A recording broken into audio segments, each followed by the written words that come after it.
ਸਤਿ ਸ਼੍ਰੀ ਅਕਾਲ। ਤੁਸੀਂ ਜੁੜੇ ਹੋਏ ਹੋ ਪੰਜਾਬੀ ਰੇਡੀਓ ਯੂਐਸਏ ਦੇ ਨਾਲ ਤੇ ਮੈਂ ਹਾਂ ਪ੍ਰਵੀਨ ਸ਼ਰਮਾ ਲੈ ਕੇ ਹਾਜ਼ਰ ਹਾਂ ਪ੍ਰੋਗਰਾਮ ਖਬਰ ਤੇ ਨਜ਼ਰ।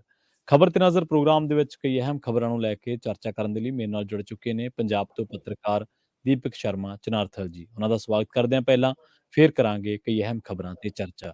ਸ਼ਰਮਾ ਜੀ ਸਤਿ ਸ਼੍ਰੀ ਅਕਾਲ, ਸਵਾਗਤ ਹੈ ਜੀ ਪੰਜਾਬੀ ਰੇਡੀਓ ਯੂਐਸਏ ਤੇ। ਸਤਿ ਸ਼੍ਰੀ ਅਕਾਲ ਪ੍ਰਵੀਨ ਜੀ, ਸਾਰੇ ਦਰਸ਼ਕਾਂ ਨੂੰ ਸਰੋਤਿਆਂ ਨੂੰ ਮੇਰੀ ਪਿਆਰ ਭਰੀ ਸਤਿ ਸ਼੍ਰੀ ਅਕਾਲ ਜੀ। ਪ੍ਰੋਗਰਾਮ ਦੇ ਵਿੱਚ ਅੱਗੇ ਵਧਣ ਤੋਂ ਪਹਿਲਾਂ ਧੰਨਵਾਦ ਕਰਦੇ ਚਲੀਏ ਸਾਡੇ ਸਪਾਂਸਰਸ ਦਾ, ਜਿਹੜੇ ਜ਼ਰੀਆ ਬਣਦੇ ਨੇ ਇਹਨਾਂ ਪ੍ਰੋਗਰਾਮਾਂ ਨੂੰ ਤੁਹਾਡੇ ਤੱਕ ਪਹੁੰਚਾਉਣ ਦੇ ਲਈ। ਖਾਲਸਾ ਇੰਸ਼ੋਰੈਂਸ ਏਜੰਸੀ ਵਾਲੇ ਪਿਛਲੇ ਕਈ ਦਹਾਕਿਆਂ ਤੋਂ ਇੰਸ਼ੋਰੈਂਸ ਦੇ ਵਿੱਚ ਸ਼ਾਨਦਾਰ ਸੇਵਾਵਾਂ ਦੇ ਰਹੇ ਨੇ। ਕਿਸੇ ਵੀ ਤਰ੍ਹਾਂ ਦੀ ਇੰਸ਼ੋਰੈਂਸ ਦੇ ਲਈ ਤੁਸੀਂ ਇਹਨਾਂ ਦੇ ਨਾਲ 408 272 2500 ਤੇ ਗੱਲ ਕਰ ਸਕਦੇ ਹੋ। ਜੇਕਰ ਤੁਸੀਂ ਕਰਵਾਉਣੀ ਚਾਹੁੰਦੇ ਹੋ ਕਿਸੇ ਵੀ ਪਾਲਿਸੀ ਦੇ ਵਿੱਚ ਬਦਲਾਅ ਜਾਂ ਫਿਰ ਬਚਣਾ ਚਾਹੁੰਦੇ ਹੋ ਕਿਸੇ ਵੀ ਤਰ੍ਹਾਂ ਦੀ ਪੈਨਲਟੀ ਤੋਂ, ਕਵਰਡ ਕੈਲੀਫੋਰਨੀਆ ਓਬਾਮਾ ਕੇਅਰ ਬਾਬਤ ਹੋਰ ਜਾਣਕਾਰੀ ਚਾਹੀਦੀ ਹੈ ਤਾਂ ਅੱਜ ਹੀ ਡਾਇਲ ਕਰੋ 408 272 2500। ਟਰਕੀਆਨਾ ਇਮੀਗ੍ਰੇਸ਼ਨ ਲਾ ਫਰਮ ਵਾਲੇ, ਜੇ ਟਰਕੀਆਨਾ ਇਮੀਗ੍ਰੇਸ਼ਨ ਬਾਬਤ ਤੁਹਾਡਾ ਕੋਈ ਸਵਾਲ ਹੈ, ਕੋਈ ਸਲਾਹ ਕਰਨੀ ਹੈ ਤਾਂ ਅਟਾਰਨੀ ਟਰਕੀਆਨਾ ਦੇ ਨਾਲ ਤੁਸੀਂ 415 909 0503 ਤੇ ਗੱਲ ਕਰ ਸਕਦੇ ਹੋ। ਗੁਰਦੀਪ ਸਿੰਘ ਬਿਰਦੀ ਕਲੋਬੀ, Satnam Singh Shergill Selma, Jagtar Singh Anandpuri Fremont, Surjeet Singh Chahal Yuba City, Gurdeep Singh Gill ਤੇ ਪਰਿਵਾਰ Yuba City, Mandeep Singh Sarabjit Kaur San Jose, Manjeet Singh San Jose, ਅਬੇ Sacramento, Miri Piri Sewa society Fresno ਤੇ ਜੱਸੀ ਗਿੱਲ ਬੇਕਰਸਫੀਲਡ ਤੋਂ। ਇਹਨਾਂ ਸਾਰੇ ਹੀ ਸਪਾਂਸਰਸ ਦਾ ਬਹੁਤ ਬਹੁਤ ਧੰਨਵਾਦ। ਤੇ ਜੇਕਰ ਤੁਸੀਂ ਵੀ ਇਹਨਾਂ ਪ੍ਰੋਗਰਾਮਾਂ ਨੂੰ ਸਪਾਂਸਰ ਕਰਨਾ ਚਾਹੁੰਦੇ ਹੋ ਤਾਂ ਸਟੂਡੀਓ ਦਾ ਨੰਬਰ ਹੈ 408 272 5200। ਸ਼ਰਮਾ ਜੀ, ਖਬਰਾਂ ਦੇ ਵੱਲ ਆਈਏ ਤੇ ਸ਼ੁਰੂਆਤ ਕਰੀਏ SYL ਦੇ ਝਗੜੇ ਤੋਂ। ਵੈਸੇ ਤਾਂ 50 ਸਾਲਾਂ ਤੋਂ, ਪਿਛਲੇ 50 ਸਾਲਾਂ ਤੋਂ ਵੀ ਵੱਧ ਸਮੇਂ ਤੋਂ ਇਹ ਰੇੜਕਾ ਨਹੀਂ ਮੁੱਕਿਆ। ਕਈ ਥਾਈਂ ਇਹ ਇਉਂ ਲੱਗਦਾ ਜਦੋਂ ਤੁਹਾਡੇ ਨਾਲ ਗੱਲਬਾਤ ਕਰੀਦੀ ਹੈ ਵੀ ਕੇਂਦਰ ਨੇ ਪੰਜਾਬ ਦੀ ਬਾਂਹ ਮਰੋੜਨ ਵਾਲੀ ਕੋਈ ਕਸਰ ਨਹੀਂ ਛੱਡੀ। ਪਰ ਫਿਰ ਵੀ ਕਦੇ ਸੁਪਰੀਮ ਕੋਰਟ ਤੇ ਕਦੇ ਕੇਂਦਰ ਦੀ ਕਚਹਿਰੀ ਦੇ ਵਿੱਚ ਪੰਜਾਬ ਨੂੰ ਜਾਣਾ ਪੈਂਦਾ। ਹੁਣ ਭਗਵੰਤ ਮਾਨ ਨੇ ਬਿਆਨ ਦਿੱਤਾ, ਉਹ ਕਹਿੰਦੇ SYL ਨਹੀਂ YSL ਬਣਨੀ ਚਾਹੀਦੀ ਹੈ। ਜੀ ਸ਼ਰਮਾ ਜੀ। ਪ੍ਰਵੀਨ ਜੀ, ਆਪਾਂ ਪਿਛਲੇ 2-3 ਦਿਨਾਂ ਤੋਂ ਇਸ ਮੀਟਿੰਗ ਨੂੰ ਲੈ ਕੇ SYL ਦੇ ਮੁੱਦੇ ਤੇ ਚਰਚਾ ਕਰਦੇ ਆ ਰਹੇ ਹਾਂ। ਜੀ ਬਿਲਕੁਲ। ਤੇ ਆਪਾਂ ਆਪਣੀ ਇਸ ਚਰਚਾ 'ਚ ਇਸ ਫਿਕਰਮੰਦੀ ਚੋਂ ਵੀ ਲੰਘਦੇ ਰਹੇ ਹਾਂ ਕਿ ਭਗਵੰਤ ਮਾਨ ਕਿਹੜੇ ਮੁੱਖ ਮੰਤਰੀਆਂ ਦੀ ਕਤਾਰ 'ਚ ਖੜੇਗਾ, ਪੰਜਾਬ ਨਾਲ ਖੜੇਗਾ ਜਾਂ ਉਹਨਾਂ ਮੁੱਖ ਮੰਤਰੀ ਤੋਂ। ਫਿਲਹਾਲ ਕੱਲ ਵਾਲੀ ਪ੍ਰੀਖਿਆ ਦੇ ਵਿੱਚ ਭਗਵੰਤ ਮਾਨ ਪੂਰੀ ਤਰ੍ਹਾਂ ਨਾਲ ਪਾਸ ਹੋਇਆ ਜੀ। ਕੱਲ ਭਗਵੰਤ ਮਾਨ ਨੇ ਜਿਵੇਂ ਉੱਥੇ ਇੱਕ ਠੋਕ ਕੇ ਕਿਹਾ ਕਿ ਪੰਜਾਬ ਕੋਲ ਵਾਧੂ ਪਾਣੀ ਨਹੀਂ, ਅਸੀਂ ਨਹਿਰ ਬਣਾਉਣ ਵਾਲੀ ਸਥਿਤੀ ਵਿੱਚ ਨਹੀਂ। ਹੁਣੇ ਇਹ ਜਿੰਨਾ ਮਤਲਬ 42 ਸਾਲ ਪੁਰਾਣਾ ਸਮਝੌਤਾ ਹੈ, ਉਸ ਸਮਝੌਤੇ ਦੇ ਤਹਿਤ ਹੁਣ ਇਹ ਸਮਝੌਤਾ ਨਹੀਂ ਹੋ ਸਕਦਾ। ਹੁਣ ਉਸ ਸਮਝੌਤੇ ਤਹਿਤ ਨਹਿਰ ਨਹੀਂ ਬਣਾਈ ਜਾ ਸਕਦੀ ਕਿਉਂਕਿ ਸਾਡੇ ਕੋਲ ਦੇਣ ਨੂੰ ਵਾਧੂ ਪਾਣੀ ਨਹੀਂ ਜੀ। ਸੋ ਉਹਨਾਂ ਦੇ ਇਸ ਤਰ੍ਹਾਂ ਦੇ ਮਤਲਬ ਬੋਲਾਂ ਨੇ ਜਿੱਥੇ ਪੰਜਾਬ ਦੇ ਲੋਕਾਂ ਨੂੰ ਆਸ ਜਗਾਈ ਹੈ ਕਿ ਭਗਵੰਤ ਮਾਨ ਪੰਜਾਬ ਦੇ ਮੁੱਦਿਆਂ ਤੇ ਪੰਜਾਬ ਦੀ ਪੈਰਵੀ ਕਰੇਗਾ। ਉੱਥੇ ਹੁਣ ਹਰਿਆਣਾ ਨੇ ਉੱਥੇ ਉਸੇ ਬੈਠਕ ਦੇ ਵਿੱਚ ਇੱਕ ਗਿੱਦੜ ਧਮਕੀ ਵੀ ਦਿੱਤੀ ਹੈ। ਅੱਛਾ। ਮਨੋਹਰ ਲਾਲ ਖੱਟਰ ਜੀ ਕਹਿੰਦੇ ਕਿ ਪੰਜਾਬ ਸਾਡੀ ਸੁਣਦਾ ਨਹੀਂਗਾ, ਅਸੀਂ ਸੁਪਰੀਮ ਕੋਰਟ ਕੋਲ ਸ਼ਿਕਾਇਤ ਕਰਾਂਗੇ ਇਹਨਾਂ ਦੀ। ਜੀ ਜੀ, ਠੀਕ ਹੈ। ਸੋ ਭਾਈ ਸ਼ਿਕਾਇਤਾਂ ਤਾਂ ਪਹਿਲਾਂ ਹੀ ਲੱਗੀਆਂ ਹੋਈਆਂ ਨੇ, ਜਿਵੇਂ ਤੁਸੀਂ ਕਿਹਾ ਕਿ ਕਦੇ ਸਾਨੂੰ ਸੁਪਰੀਮ ਕੋਰਟ ਪੇਸ਼ ਹੋਣਾ ਪੈਂਦਾ, ਕਦੇ ਸਾਨੂੰ ਦਿੱਲੀ ਜਾ ਕੇ ਕੇਂਦਰ ਮੂਹਰੇ ਪੇਸ਼ ਹੋਣਾ ਪੈਂਦਾ। ਪੇਸ਼ੀਆਂ ਸਾਡੀਆਂ ਪੈ ਰਹੀਆਂ ਨੇ, ਪੈ ਰਹੀਆਂ, ਪਰ ਉਸ ਦੇ ਵਿੱਚ ਮਤਲਬ ਸੁਪਰੀਮ ਕੋਰਟ ਤਾਂ ਪਹਿਲਾਂ ਹੀ ਕਹੀ ਜਾਂਦੀ ਹੈ ਕਿ ਨਹੀਂ, ਨਹਿਰ ਬਣਾ ਕੇ ਦਿਓ। ਜੀ। ਕੱਲ ਭਗਵੰਤ ਮਾਨ ਹੋਰਾਂ ਨੇ ਬਕਾਇਦਾ ਪੂਰੀ ਤਿਆਰੀ ਨਾਲ ਗਏ ਸੀ। ਠੀਕ ਹੈ। ਪੂਰੇ ਅੰਕੜੇ ਦਸਤਾਵੇਜ਼ ਨਾਲ ਲੈ ਕੇ ਗਏ ਸੀ। ਉਹ ਕਹਿੰਦੇ ਜੀ ਆਹ ਚੱਕੋ, ਆਹ 150 ਬਲਾਕ ਨੇ ਸਾਡੇ, 150 ਬਲਾਕਾਂ ਚੋਂ 78% ਬਲਾਕ, ਲਗਭਗ 80% ਸਾਡੇ ਬਲਾਕ ਬਲੈਕ ਡਾਰਕ ਜ਼ੋਨ 'ਚ ਚਲੇ ਗਏ। ਧਰਤੀ ਹੇਠਲੇ ਪਾਣੀ ਸਾਡਾ ਥੱਲੇ ਵਾਲਾ ਮੁੱਕ ਗਿਆ। ਅਸੀਂ ਆਪਣੇ ਖੇਤਾਂ ਨੂੰ ਪਾਣੀ ਲਾਉਣਾ ਕਿੱਥੋਂ ਹੈ ਜੀ। ਸੋ ਇਸ ਲਈ ਨਹਿਰੀ ਪਾਣੀ ਚੋਂ ਵੀ ਜੇ ਤੁਸੀਂ ਉਹ ਡਾਕਾ ਮਾਰ ਲਓਗੇ, ਸਾਡੇ ਕੋਲ ਕੀ ਬਚੂਗਾ। ਆਪਾਂ ਜਿਹੜੀ ਕੱਲ ਤੋਂ ਗੱਲ ਕਰ ਰਹੇ ਸੀ ਕਿ ਜਿਹੜਾ ਪਾਣੀ ਹਰਿਆਣੇ ਨੂੰ ਜਾ ਰਿਹਾ, ਜਿਹੜਾ ਰਾਜਸਥਾਨ ਨੂੰ ਜਾ ਰਿਹਾ, ਉਹਨਾਂ ਦਾ ਕੋਟਾ ਪੂਰਾ ਜਾਈ ਜਾਂਦਾ, ਸਾਡੇ ਵਾਲਾ ਕੋਟਾ ਘਟੀ ਜਾਂਦਾ। ਉਸ ਗੱਲ ਨੂੰ ਲੈ ਕੇ ਵੀ ਭਗਵੰਤ ਮਾਨ ਨੇ ਉਹਨਾਂ ਮੂਹਰੇ ਅੰਕੜੇ ਰੱਖੇ ਕਿ ਜਦੋਂ ਇਹ ਸਮਝੌਤਾ ਹੋਇਆ ਸੀ, ਧੱਕਾ ਤਾਂ ਉਸ ਸਮੇਂ ਵੀ ਸੀ ਸਾਡੇ ਨਾਲ, ਉਹ ਬਣਦਾ ਨਹੀਂ। ਆਪਾਂ ਗੱਲ ਕੱਲ ਵੀ ਗੱਲ ਕਰਕੇ ਮਾਲਕੀ ਕਿਹਦੀ ਹੈ ਪਾਣੀ ਤੇ। ਹਾਂਜੀ ਬਿਲਕੁਲ। ਸੋ ਪਹਿਲਾਂ ਮਾਲਕੀ ਤਾਂ ਤੈਅ ਕਰੋ, ਫਿਰ ਤੁਸੀਂ ਮੰਗਣਾ ਹੋ ਜੀ। ਪਰ ਕੱਲ ਭਗਵੰਤ ਮਾਨ ਨੇ ਇਹ ਪਹਿਲੂ ਰੱਖਿਆ ਕਿ ਜਿਸ ਵਕਤ ਇਹ ਸਮਝੌਤਾ ਕੀਤਾ ਗਿਆ, ਉਸ ਵਕਤ ਪੰਜਾਬ ਕੋਲ 18.56 MMF ਪਾਣੀ ਸੀਗਾ। ਠੀਕ ਹੈ। ਤੇ ਅੱਜ ਸਾਡੇ ਕੋਲ 12 ਤੇ ਰਹਿ ਗਿਆ ਉਹ ਪਾਣੀ। ਉਸ ਸਮੇਂ 18.56 MF ਪਾਣੀ ਸੀ, ਅੱਜ ਸਾਡੇ ਕੋਲ 12.63 MF ਪਾਣੀ ਹੈ ਜੀ। ਤੇ ਦੂਸਰੇ ਪਾਸੇ ਹਰਿਆਣਾ ਜਿਹੜਾ ਛੋਟਾ ਸੂਬਾ ਹੈ ਸਾਡੇ ਨਾਲੋਂ, ਘੱਟ ਜ਼ਮੀਨ ਹੈ, ਉਹਦੇ ਕੋਲ ਇਸ ਮੌਕੇ 14.10 MF ਪਾਣੀ ਹੈ। ਠੀਕ ਹੈ। ਅੱਛਾ। ਤੇ ਸਾਡੇ ਕੋਲ 18 ਤੋਂ ਘਟ ਕੇ 12 ਆ ਗਿਆ। ਇਹ ਵੀ ਜੇ ਹੁਣ ਨਾਪ ਕੇ ਦੇਖੋਗੇ ਹੋਰ ਘੱਟ ਨਿਕਲੂਗਾ ਪ੍ਰਵੀਨ ਜੀ। ਨਿਕਲੂਗਾ, ਬਿਲਕੁਲ ਸਹੀ ਹੈ ਜੀ। ਤੇ ਹਰਿਆਣਾ ਕੋਲ ਇਸ ਮੌਕੇ 14.10 MF ਪਾਣੀ ਹੈ ਜੀ। ਸੋ ਸਵਾਲ ਇਹੀ ਹੈ ਕਿ ਪੰਜਾਬ ਹੈ ਜਿਹੜਾ, ਪੰਜਾਬ ਦਾ ਜਿਹੜਾ ਮਤਲਬ ਕਿ ਜ਼ਰੂਰਤਾਂ ਨੇ ਉਹ 73% ਪਾਣੀ ਹੁਣ ਅਸੀਂ ਨਹਿਰੀ ਪਾਣੀ ਦੀ ਬਜਾਏ ਟਿਊਬਲਾਂ ਨਾਲ ਪੂਰਾ ਕਰ ਰਹੇ ਹਾਂ। 14 ਲੱਖ ਟਿਊਬਲ ਹੈ ਪੰਜਾਬ ਕੋਲ ਸਿੰਜਾਈ ਵਾਲਾ ਜੀ। ਤੇ ਅਸੀਂ ਸਾਰਾ ਪਾਣੀ ਧਰਤੀ ਚੋਂ ਕੱਢ ਕੇ ਵਰਤ ਰਹੇ ਹਾਂ। ਤੇ ਕਿਹਦੇ ਲਈ? ਅਸੀਂ ਕੇਂਦਰ ਦੇ ਭੜੋਲੇ ਭਰ ਰਹੇ ਹਾਂ ਜੀ, ਅਸੀਂ ਕੇਂਦਰ ਲਈ ਅਨਾਜ ਪੈਦਾ ਕਰ ਰਹੇ ਹਾਂ ਜੀ, ਅਸੀਂ ਦੇਸ਼ ਨੂੰ ਆਤਮ ਨਿਰਭਰ ਬਣਾ ਰਹੇ ਹਾਂ ਜੀ। ਤੇ ਉਹੀ ਦੇਸ਼ ਦੀ ਸਰਕਾਰ ਸਾਡਾ ਪਾਣੀ ਲੁੱਟਣ ਨੂੰ ਫਿਰੇ ਜੀ। ਜਿਹੜਾ ਸੂਬਾ ਤੁਹਾਡਾ ਇਹ ਉਹੀ ਕੰਮ ਹੈ ਨਾ ਕਿ ਰੋਜ਼ ਆਂਡਾ ਖਾਣ ਦੀ ਵਜ੍ਹਾ ਇੱਕੋ ਦਿਨ ਮੁਰਗੀ ਵੱਢ ਲਓ ਕਿ ਸ਼ਾਇਦ ਸਾਰਾ ਹੀ ਸੋਨਾ ਹੱਥ ਆ ਜਾਵੇ। ਜੀ ਜੀ ਬਿਲਕੁਲ। ਉਹਨਾਂ ਨੂੰ ਲੱਗਦਾ ਕਿ ਸ਼ਾਇਦ ਇਹੀ ਪਾਣੀ ਹੈ, ਜੇ ਅਸੀਂ ਉੱਥੇ ਲੈ ਕੇ ਸ਼ਾਇਦ ਉੱਥੇ ਫਸਲ ਉੱਗ ਜੂਗੀ। ਸੋ ਇਹ ਪਾਣੀਆਂ ਤੇ ਡਾਕੇ ਦੀ ਜਿਹੜੀ ਕਵਾਇਦ ਹੈ, ਕੀ ਇਹ ਪੰਜਾਬ ਨੂੰ ਮਾਰਨ ਦੇ ਨਾਲ ਨਾਲ ਕਿਤੇ ਜਿਹੜੇ ਮੁਫਤ ਅਨਾਜ ਵੰਡਣ ਦੀਆਂ ਸਕੀਮਾਂ ਨੇ ਉਹਦਾ ਵੀ ਭੋਗ ਨਾ ਪਾ ਲੈਣ ਕਿਤੇ ਇਹ ਜੀ। ਸੋ ਇਸ ਲਈ ਕੱਲ ਭਗਵੰਤ ਮਾਨ ਹੋਰਾਂ ਨੇ ਫਿਰ ਦੂਸਰੇ ਨੁਕਤੇ ਤੇ ਉਹਨਾਂ ਨੇ ਗੱਲ ਕੀਤੀ। ਕਹਿੰਦੇ ਜਦੋਂ ਹੁਣ ਆ ਪਾਣੀ ਸਾਡਾ ਘਟ ਗਿਆ, ਤੁਸੀਂ ਕਹਿੰਦੇ ਐ ਕਰੋ ਸਾਡਾ 18 MF ਪੂਰਾ ਕਰ ਦੋ ਜੀ। ਉਹ ਕਹਿੰਦੇ ਐ ਕਿਵੇਂ ਹੋ ਜੂ? ਕਹਿੰਦੇ ਨਹੀਂ ਗੰਗਾ ਹੈਗੀ ਤੁਹਾਡੇ ਕੋਲ, ਜਮਨਾ ਹੈਗੀ, ਦੇ ਦਿਓ ਸਾਨੂੰ ਪਾਣੀ। SYL ਨੂੰ BYSL ਬਣਾ ਲਓ। ਸਤਲੁਜ ਜਮਨਾ ਲਿੰਕ ਨਹਿਰ ਬਣਾ ਰਹੇ ਸੀ ਨਾ ਤੁਸੀਂ, ਉਹ ਕਹਿੰਦੇ ਕਿ ਜਮਨਾ ਸਤਲੁਜ ਲਿੰਕ ਨਹਿਰ ਬਣਾ ਲਓ ਜੀ। ਜਮਨਾ ਦਾ ਪਾਣੀ ਸਤਲੁਜ ਦੇ ਦਿਓ ਸਾਨੂੰ ਗੰਗਾ ਦਾ ਪਾਣੀ ਦੇ ਦਿਓ। ਸੋ ਇਸ ਲਈ ਇਸ ਤਰੀਕੇ ਨਾਲ ਉਹਨਾਂ ਨੇ ਹਵਾਲਾ ਰੱਖਿਆ। ਦੇਖੋ ਹਰਿਆਣਾ ਬੇਸ਼ੱਕ ਪੰਜਾਬ ਨਾਲੋਂ ਛੋਟਾ ਸੂਬਾ ਹੈ, ਪਰ ਪ੍ਰਵੀਨ ਜੀ ਮੈਂ ਦੇਖ ਰਿਹਾ ਸੀਗਾ ਕਿ ਪੰਜਾਬ ਦੇ ਨਾਲੋਂ ਜ਼ਿਆਦਾ ਪਾਣੀ ਜੇ ਅੰਕੜ ਦੇ ਵੱਲ ਸਾਹਮਣੇ ਆਉਂਦਾ ਕਿ ਉਹਦੇ ਕੋਲ ਹੈ। ਤੇ ਅਸੀਂ ਹੁਣ ਨਹਿਰੀ ਪਾਣੀ ਤੋਂ ਪਹਿਲਾਂ ਹੀ ਟੁੱਟ ਚੁੱਕੇ ਹਾਂ, ਅਸੀਂ ਟਿਊਬਲਾਂ ਤੇ ਨਿਰਭਰ ਹਾਂ। ਤੇ ਜੇਕਰ ਹੋਰ ਪਾਣੀ ਇੱਥੋਂ ਲਿਜਾਇਆ ਗਿਆ ਸਾਡੀ ਸਥਿਤੀ ਹੋਰ ਮਾੜੀ ਹੋ ਜਾਊਗੀ। ਮਤਲਬ ਕਿ ਪੰਜਾਬ ਕੋਲ ਪਹਿਲਾਂ 60% ਹਿੱਸਾ ਜਿਹੜਾ ਨਹਿਰੀ ਪਾਣੀ ਤੇ ਨਿਰਭਰ ਸੀ ਉਹ ਹੁਣ 25% ਤੇ ਰਹਿ ਗਿਆ। ਅਸੀਂ ਆਪਣੀ ਸਿੰਚਾਈ ਲਈ 60% ਜ਼ਮੀਨ ਜਿਹੜੀ ਨਹਿਰੀ ਪਾਣੀ ਨਾਲ ਸਿੰਜਦੇ ਸੀ ਹੁਣ ਉਹ 25% ਸਿੰਜਦੇ ਆ। ਤੇ ਜੇਕਰ ਇਹ SYL ਬਣ ਜਾਂਦੀ ਆ ਤਾਂ ਸਾਡਾ ਉਹ 25% ਵਾਲਾ ਅੰਕੜਾ ਹੋਰ ਥੱਲੇ ਚਲਾ ਜਾਣਾ। ਜੀ ਜੀ। ਤੇ ਇਸ ਪਹਿਲੂ ਤੇ ਕੌਣ ਗੌਰ ਕਰੇਗਾ? ਤੇ ਦੂਸਰੇ ਪਾਸੇ ਹਰਿਆਣਾ ਆਪਣੇ ਪੱਖ ਨਾਲ ਗੱਲ ਰੱਖ ਰਿਹਾ ਕਿ ਸਾਡੇ ਕੋਲ 10 ਲੱਖ ਏਕੜ ਜ਼ਮੀਨ ਅਜਿਹੀ ਹੈ ਜਿਹੜੀ ਇਸ ਨਹਿਰੀ ਪਾਣੀ ਨਾਲ ਸਿੰਜਾਉਣੀ ਆ। ਠੀਕ ਹੈ। ਇਸ ਲਈ ਸਾਡੀ ਉਹ ਜ਼ਮੀਨ ਨੂੰ ਬੰਜਰ ਹੋਣ ਤੋਂ ਬਚਾਉਣ ਦੇ ਲਈ SYL ਨਹਿਰ ਜ਼ਰੂਰੀ ਹੈ। ਮਤਲਬ ਇਹ ਕਿੱਥੇ ਦੀ ਫਿਲਾਸਫੀ ਹੈ ਕਿ ਦੂਏ ਦਾ ਘਰ ਉਜਾੜ ਕੇ ਤੁਸੀਂ ਆਪਣਾ ਘਰ ਵਸਾਓ। ਬਿਲਕੁਲ ਸਹੀ। ਦੂਜੇ ਦੇ ਖੇਤ ਤੁਸੀਂ ਬੰਜਰ ਬਣਾ ਕੇ ਤੁਸੀਂ ਕਹੋ ਮੇਰੇ ਖੇਤਾਂ 'ਚ ਹਰਿਆਲੀ ਆ ਜਾਵੇ। ਇਹ ਕਿੱਥੋਂ ਦਾ ਇਨਸਾਫ ਹੈ? ਔਰ ਉਹ ਵੀ ਉਹ ਜਿਹੜਾ ਪਾਣੀ ਦਾ ਮਾਲਕ ਹੋਵੇ ਜੀ, ਜਿਹੜੀ ਚੀਜ਼ ਦੀ ਮਲਕੀਅਤ ਹੋਵੇ ਉਹਦੇ ਕੋਲ। ਸੋ ਇਸ ਨੂੰ ਲੈ ਕੇ ਕੱਲ ਭਗਵੰਤ ਮਾਨ ਦਾ ਸਟੈਂਡ ਸਪਸ਼ਟ ਸੀ ਜੀ। ਹਰਿਆਣੇ ਵਾਲੇ ਕਹਿੰਦੇ ਪਾਣੀ ਤੇ ਸਾਡਾ ਹੱਕ ਆ, ਅਸੀਂ ਲੈ ਕੇ ਰਵਾਂਗੇ। ਅਸੀਂ ਮਤਲਬ ਕਿ ਹੁਣ ਕਹਿੰਦੇ ਉਹਨਾਂ ਨੇ ਇੱਕੋ ਗੱਲ ਕੀਤੀ ਕਿ ਹੁਣ ਬਹੁਤ ਹੋ ਗਿਆ। ਖੱਟਰ ਸਾਹਿਬ ਕਹਿੰਦੇ ਹੁਣ ਟਾਈਮ ਤੈਅ ਕਰੋ ਜੀ ਕਿ ਦੇਣਾ ਕਦੋਂ ਦੇਣਾ ਹੈ। ਤੇ ਅਸੀਂ ਕਹਿੰਦੇ ਨਹੀਂ, ਸੁਪਰੀਮ ਕੋਰਟ 'ਚ ਪੰਜਾਬ ਦੀ ਸ਼ਿਕਾਇਤ ਲਾਵਾਂਗੇ ਕਿ ਪੰਜਾਬ ਸਾਡੇ ਨਾਲ ਧੱਕਾ ਕਰਦਾ। ਤੇ ਪੰਜਾਬ ਕਹਿੰਦਾ ਜੀ ਕਿ ਦੇਣਾ ਕਿੱਥੋਂ ਹੈ? 78% ਬਲਾਕ ਸਾਡੇ ਡਾਰਕ ਜ਼ੋਨ 'ਚ ਨੇ, ਅਸੀਂ ਪਾਣੀ ਦੇਣ ਵਾਲੀ ਸਥਿਤੀ 'ਚ ਨਹੀਂ ਹੈਗੇ, ਸਾਡੇ ਕੋਲ ਵਾਧੂ ਪਾਣੀ ਨਹੀਂ ਹੈਗਾ। ਸੋ ਕੱਲ ਮਾਨ ਹੋਰਾਂ ਨੇ ਪੰਜਾਬ ਦਾ ਪੂਰਾ ਮਾਣ ਰੱਖਿਆ ਜੀ। ਵਧਾਈ ਦੇ ਪਾਤਰ ਨੇ ਭਗਵੰਤ ਮਾਨ ਹੋਰੀ। ਕੱਲ ਜਿਵੇਂ ਉਹਨਾਂ ਨੇ ਸਟੈਂਡ ਲਿਆ, ਮੈਨੂੰ ਨਹੀਂ ਪਤਾ ਇਹਦੇ ਨਾਲ ਕੇਜਰੀਵਾਲ ਔਖਾ ਹੋਇਆ ਹੋਵੇ ਕਿ ਨਾ ਹੋਇਆ ਹੋਵੇ ਜਾਂ ਆਉਣ ਵਾਲੇ ਦਿਨਾਂ 'ਚ ਔਖਾ ਹੋ ਜਾਵੇ, ਪਰ ਇਹ ਵੀ ਗੱਲ ਸਾਰਿਆਂ ਨੂੰ ਪਤਾ ਕਿ ਭਗਵੰਤ ਮਾਨ ਦੀ ਪਹੁੰਚ ਕੇਂਦਰ ਸਰਕਾਰ 'ਚ ਚੰਗੀ ਹੈ। ਖਾਸ ਕਰਕੇ ਨਰਿੰਦਰ ਮੋਦੀ, ਅਮਿਤ ਸ਼ਾਹ ਦੇ ਚਹੇਤਿਆਂ 'ਚੋਂ ਇੱਕ ਗਿਣੇ ਜਾਂਦੇ ਨੇ ਭਗਵੰਤ ਮਾਨ ਜੀ। ਦਿੱਲੀ ਦੇ ਵਿੱਚ ਭਾਰਤੀ ਸੰਸਦ ਦੇ ਵਿੱਚ ਜਦੋਂ ਬੋਲਦੇ ਸੀ, ਬੇਸ਼ੱਕ ਉਹ ਤੰਜ ਕੱਸਦੇ ਸੀ ਮੋਦੀ ਤੇ, ਕਵਿਤਾਵਾਂ ਪੜ੍ਹਦੇ ਸੀ, ਉਹਦੇ ਬਾਵਜੂਦ ਵੀ ਉਹਨਾਂ ਦੇ ਮੰਤਰੀਆਂ ਦੇ ਵਿੱਚ ਚੰਗਾ ਰਸੂਖ ਹੈ ਇਹਨਾਂ ਦਾ। ਤੇ ਇਸ ਲਈ ਇਹ ਸਭ ਦੇ ਬਾਵਜੂਦ ਇਹ ਇੱਕ ਆਪਣੇ ਆਪ ਦਾ ਸਿਆਸੀ ਕੈਰੀਅਰ ਦਾਅ ਤੇ ਲਾਉਣ ਵਾਲੀ ਗੱਲ ਵੀ ਹੁੰਦੀ ਹੈ। ਭਗਵੰਤ ਮਾਨ ਵੱਲੋਂ ਉਹਨੂੰ ਇਹ ਪਤਾ ਕਿ ਇਸ ਗੱਲ ਨਾਲ ਕੇਜਰੀਵਾਲ ਕੱਲ ਨੂੰ ਕਹੂਗਾ ਤੂੰ ਹਰਿਆਣੇ ਤੋਂ ਮੇਰੀਆਂ ਵੋਟਾਂ ਖਰਾਬ ਕਰ ਰਿਹਾ। ਹਾਂਜੀ। ਤੇ ਦੂਸਰੇ ਪਾਸੇ ਜਿਹੜੇ ਇਹ ਸੋਚਦੇ ਨੇ ਕਿ ਕੱਲ ਨੂੰ ਬੀਜੇਪੀ 25-25 ਕਰੋੜ ਨਾਲ MLA ਖਰੀਦਣ ਦੀ ਫਿਰਦੀ ਹੈ, ਸੋ ਫਿਰ ਮੁੱਖ ਮੰਤਰੀਆਂ ਲਈ ਤਾਂ ਵੱਧ ਪੈਸੇ ਰੱਖੇ ਹੋਣਗੇ ਉਹਨਾਂ ਨੇ ਜੀ। ਪਰ ਉਹ ਆਸ ਦਾ ਦਰਵਾਜ਼ਾ ਬੀਜੇਪੀ ਦਾ ਬੰਦ ਕਰਦੇ ਨੇ ਭਗਵੰਤ ਮਾਨ ਜੇਕਰ ਅਜਿਹਾ ਸਟੈਂਡ ਲੈਂਦੇ ਨੇ। ਪਰ ਰਾਜਨੀਤੀ ਹੈ ਪ੍ਰਵੀਨ ਜੀ, ਰਾਜਨੀਤੀ 'ਚ ਕਦੇ ਵੀ ਕੁਝ ਵੀ ਸੰਭਵ ਹੈ। ਹਾਂਜੀ ਹਾਂਜੀ ਬਿਲਕੁਲ, ਇਹ ਤਾਂ ਸਹੀ ਹੈ। ਰਾਜਨੀਤੀ 'ਚ ਕੋਈ ਵੀ ਅਸੰਭਵ ਨਾਮ ਦੀ ਚੀਜ਼ ਨਹੀਂ ਹੈ। ਲਾਲੂ ਜੀ ਨਾਲ ਕਦੇ ਨਤੀਸ਼ ਜੀ ਆ ਗਏ, ਕਦੇ ਨਤੀਸ਼ ਜੀ ਚਲੇ ਗਏ, ਕੁਝ ਵੀ ਸੰਭਵ ਹੈ ਜੀ ਜੀ। ਸੋ ਇਸ ਲਈ ਭਗਵੰਤ ਮਾਨ ਹੋਰਾਂ ਨੇ ਕੱਲ ਮੈਨੂੰ ਲੱਗਦਾ ਪੰਜਾਬ ਵਾਲੇ ਪਾਸਿਓਂ ਖੜ ਕੇ ਜਿਹੜੇ ਬੋਲ ਬੋਲੇ ਨੇ ਉਹ ਸ਼ਾਬਾਸ਼ੀ ਬਣਦੀ ਆ ਕਿ ਦਿੱਲੀ ਜਾ ਕੇ ਉਹਨਾਂ ਦੇ ਘਰ 'ਚ ਬਹਿ ਕੇ ਇੱਕ ਪਾਸੇ ਗਜੇਂਦਰ ਸ਼ੇਖਾਵਤ ਉਹ ਰਾਜਸਥਾਨੀ ਜਿਹੜੇ ਸਾਡਾ ਪਾਣੀ ਲੁੱਟ ਰਹੇ ਨੇ, ਦੂਏ ਪਾਸੇ ਉਹ ਹਰਿਆਣਾ ਮਨੋਹਰ ਲਾਲ ਖੱਟਰ ਦੇ ਰੂਪ 'ਚ, ਜਦ ਕਿ ਹਰਿਆਣਾ ਵਾਸੀਆਂ ਨਾਲ ਕੋਈ ਬਖੇੜਾ ਨਹੀਂ ਰਿਹਾ ਹੁਣ, ਬਿਲਕੁਲ ਸਹੀ, ਜੀ ਜੀ। ਨਾ ਪਹਿਲਾਂ ਸੀ ਨਾ ਹੁਣ ਹੈ।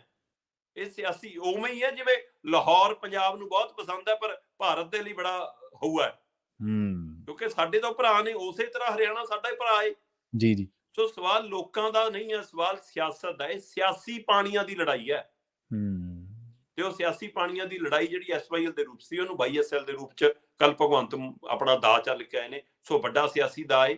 ਸੋ ਹੁਣ ਮਤਲਬ ਕਿ ਲਾਜਵਾਬ ਸੀ ਕੱਲ BJP, ਲਾਜਵਾਬ ਸੀ ਕੱਲ ਹਰਿਆਣਾ, ਲਾਜਵਾਬ ਸੀ ਕੱਲ ਕੇਂਦਰ, ਲਾਜਵਾਬ ਸੀ ਕੱਲ ਗਜੇਂਦਰ ਸ਼ੇਖਾਵਤ, ਤੇ ਭਗਵੰਤ ਮਾਨ ਆਪਣੀ ਗੱਲ ਰੱਖ ਕੇ ਮੁੜ ਆਏ ਨੇ। ਕਹਿੰਦੇ ਜੀ ਹੁਣ ਕੇਂਦਰ ਵੀ ਤੇ ਮਨੋਹਰ ਲਾਲ ਖੱਟਰ ਹਰਿਆਣਾ ਵੀ ਸੁਪਰੀਮ ਕੋਰਟ 'ਚ ਇਸ ਬੈਠਕਾਂ ਦੇ ਹਵਾਲੇ ਨਾਲ ਸ਼ਿਕਾਇਤ ਲਾਏਗਾ ਪੰਜਾਬ ਦੀ।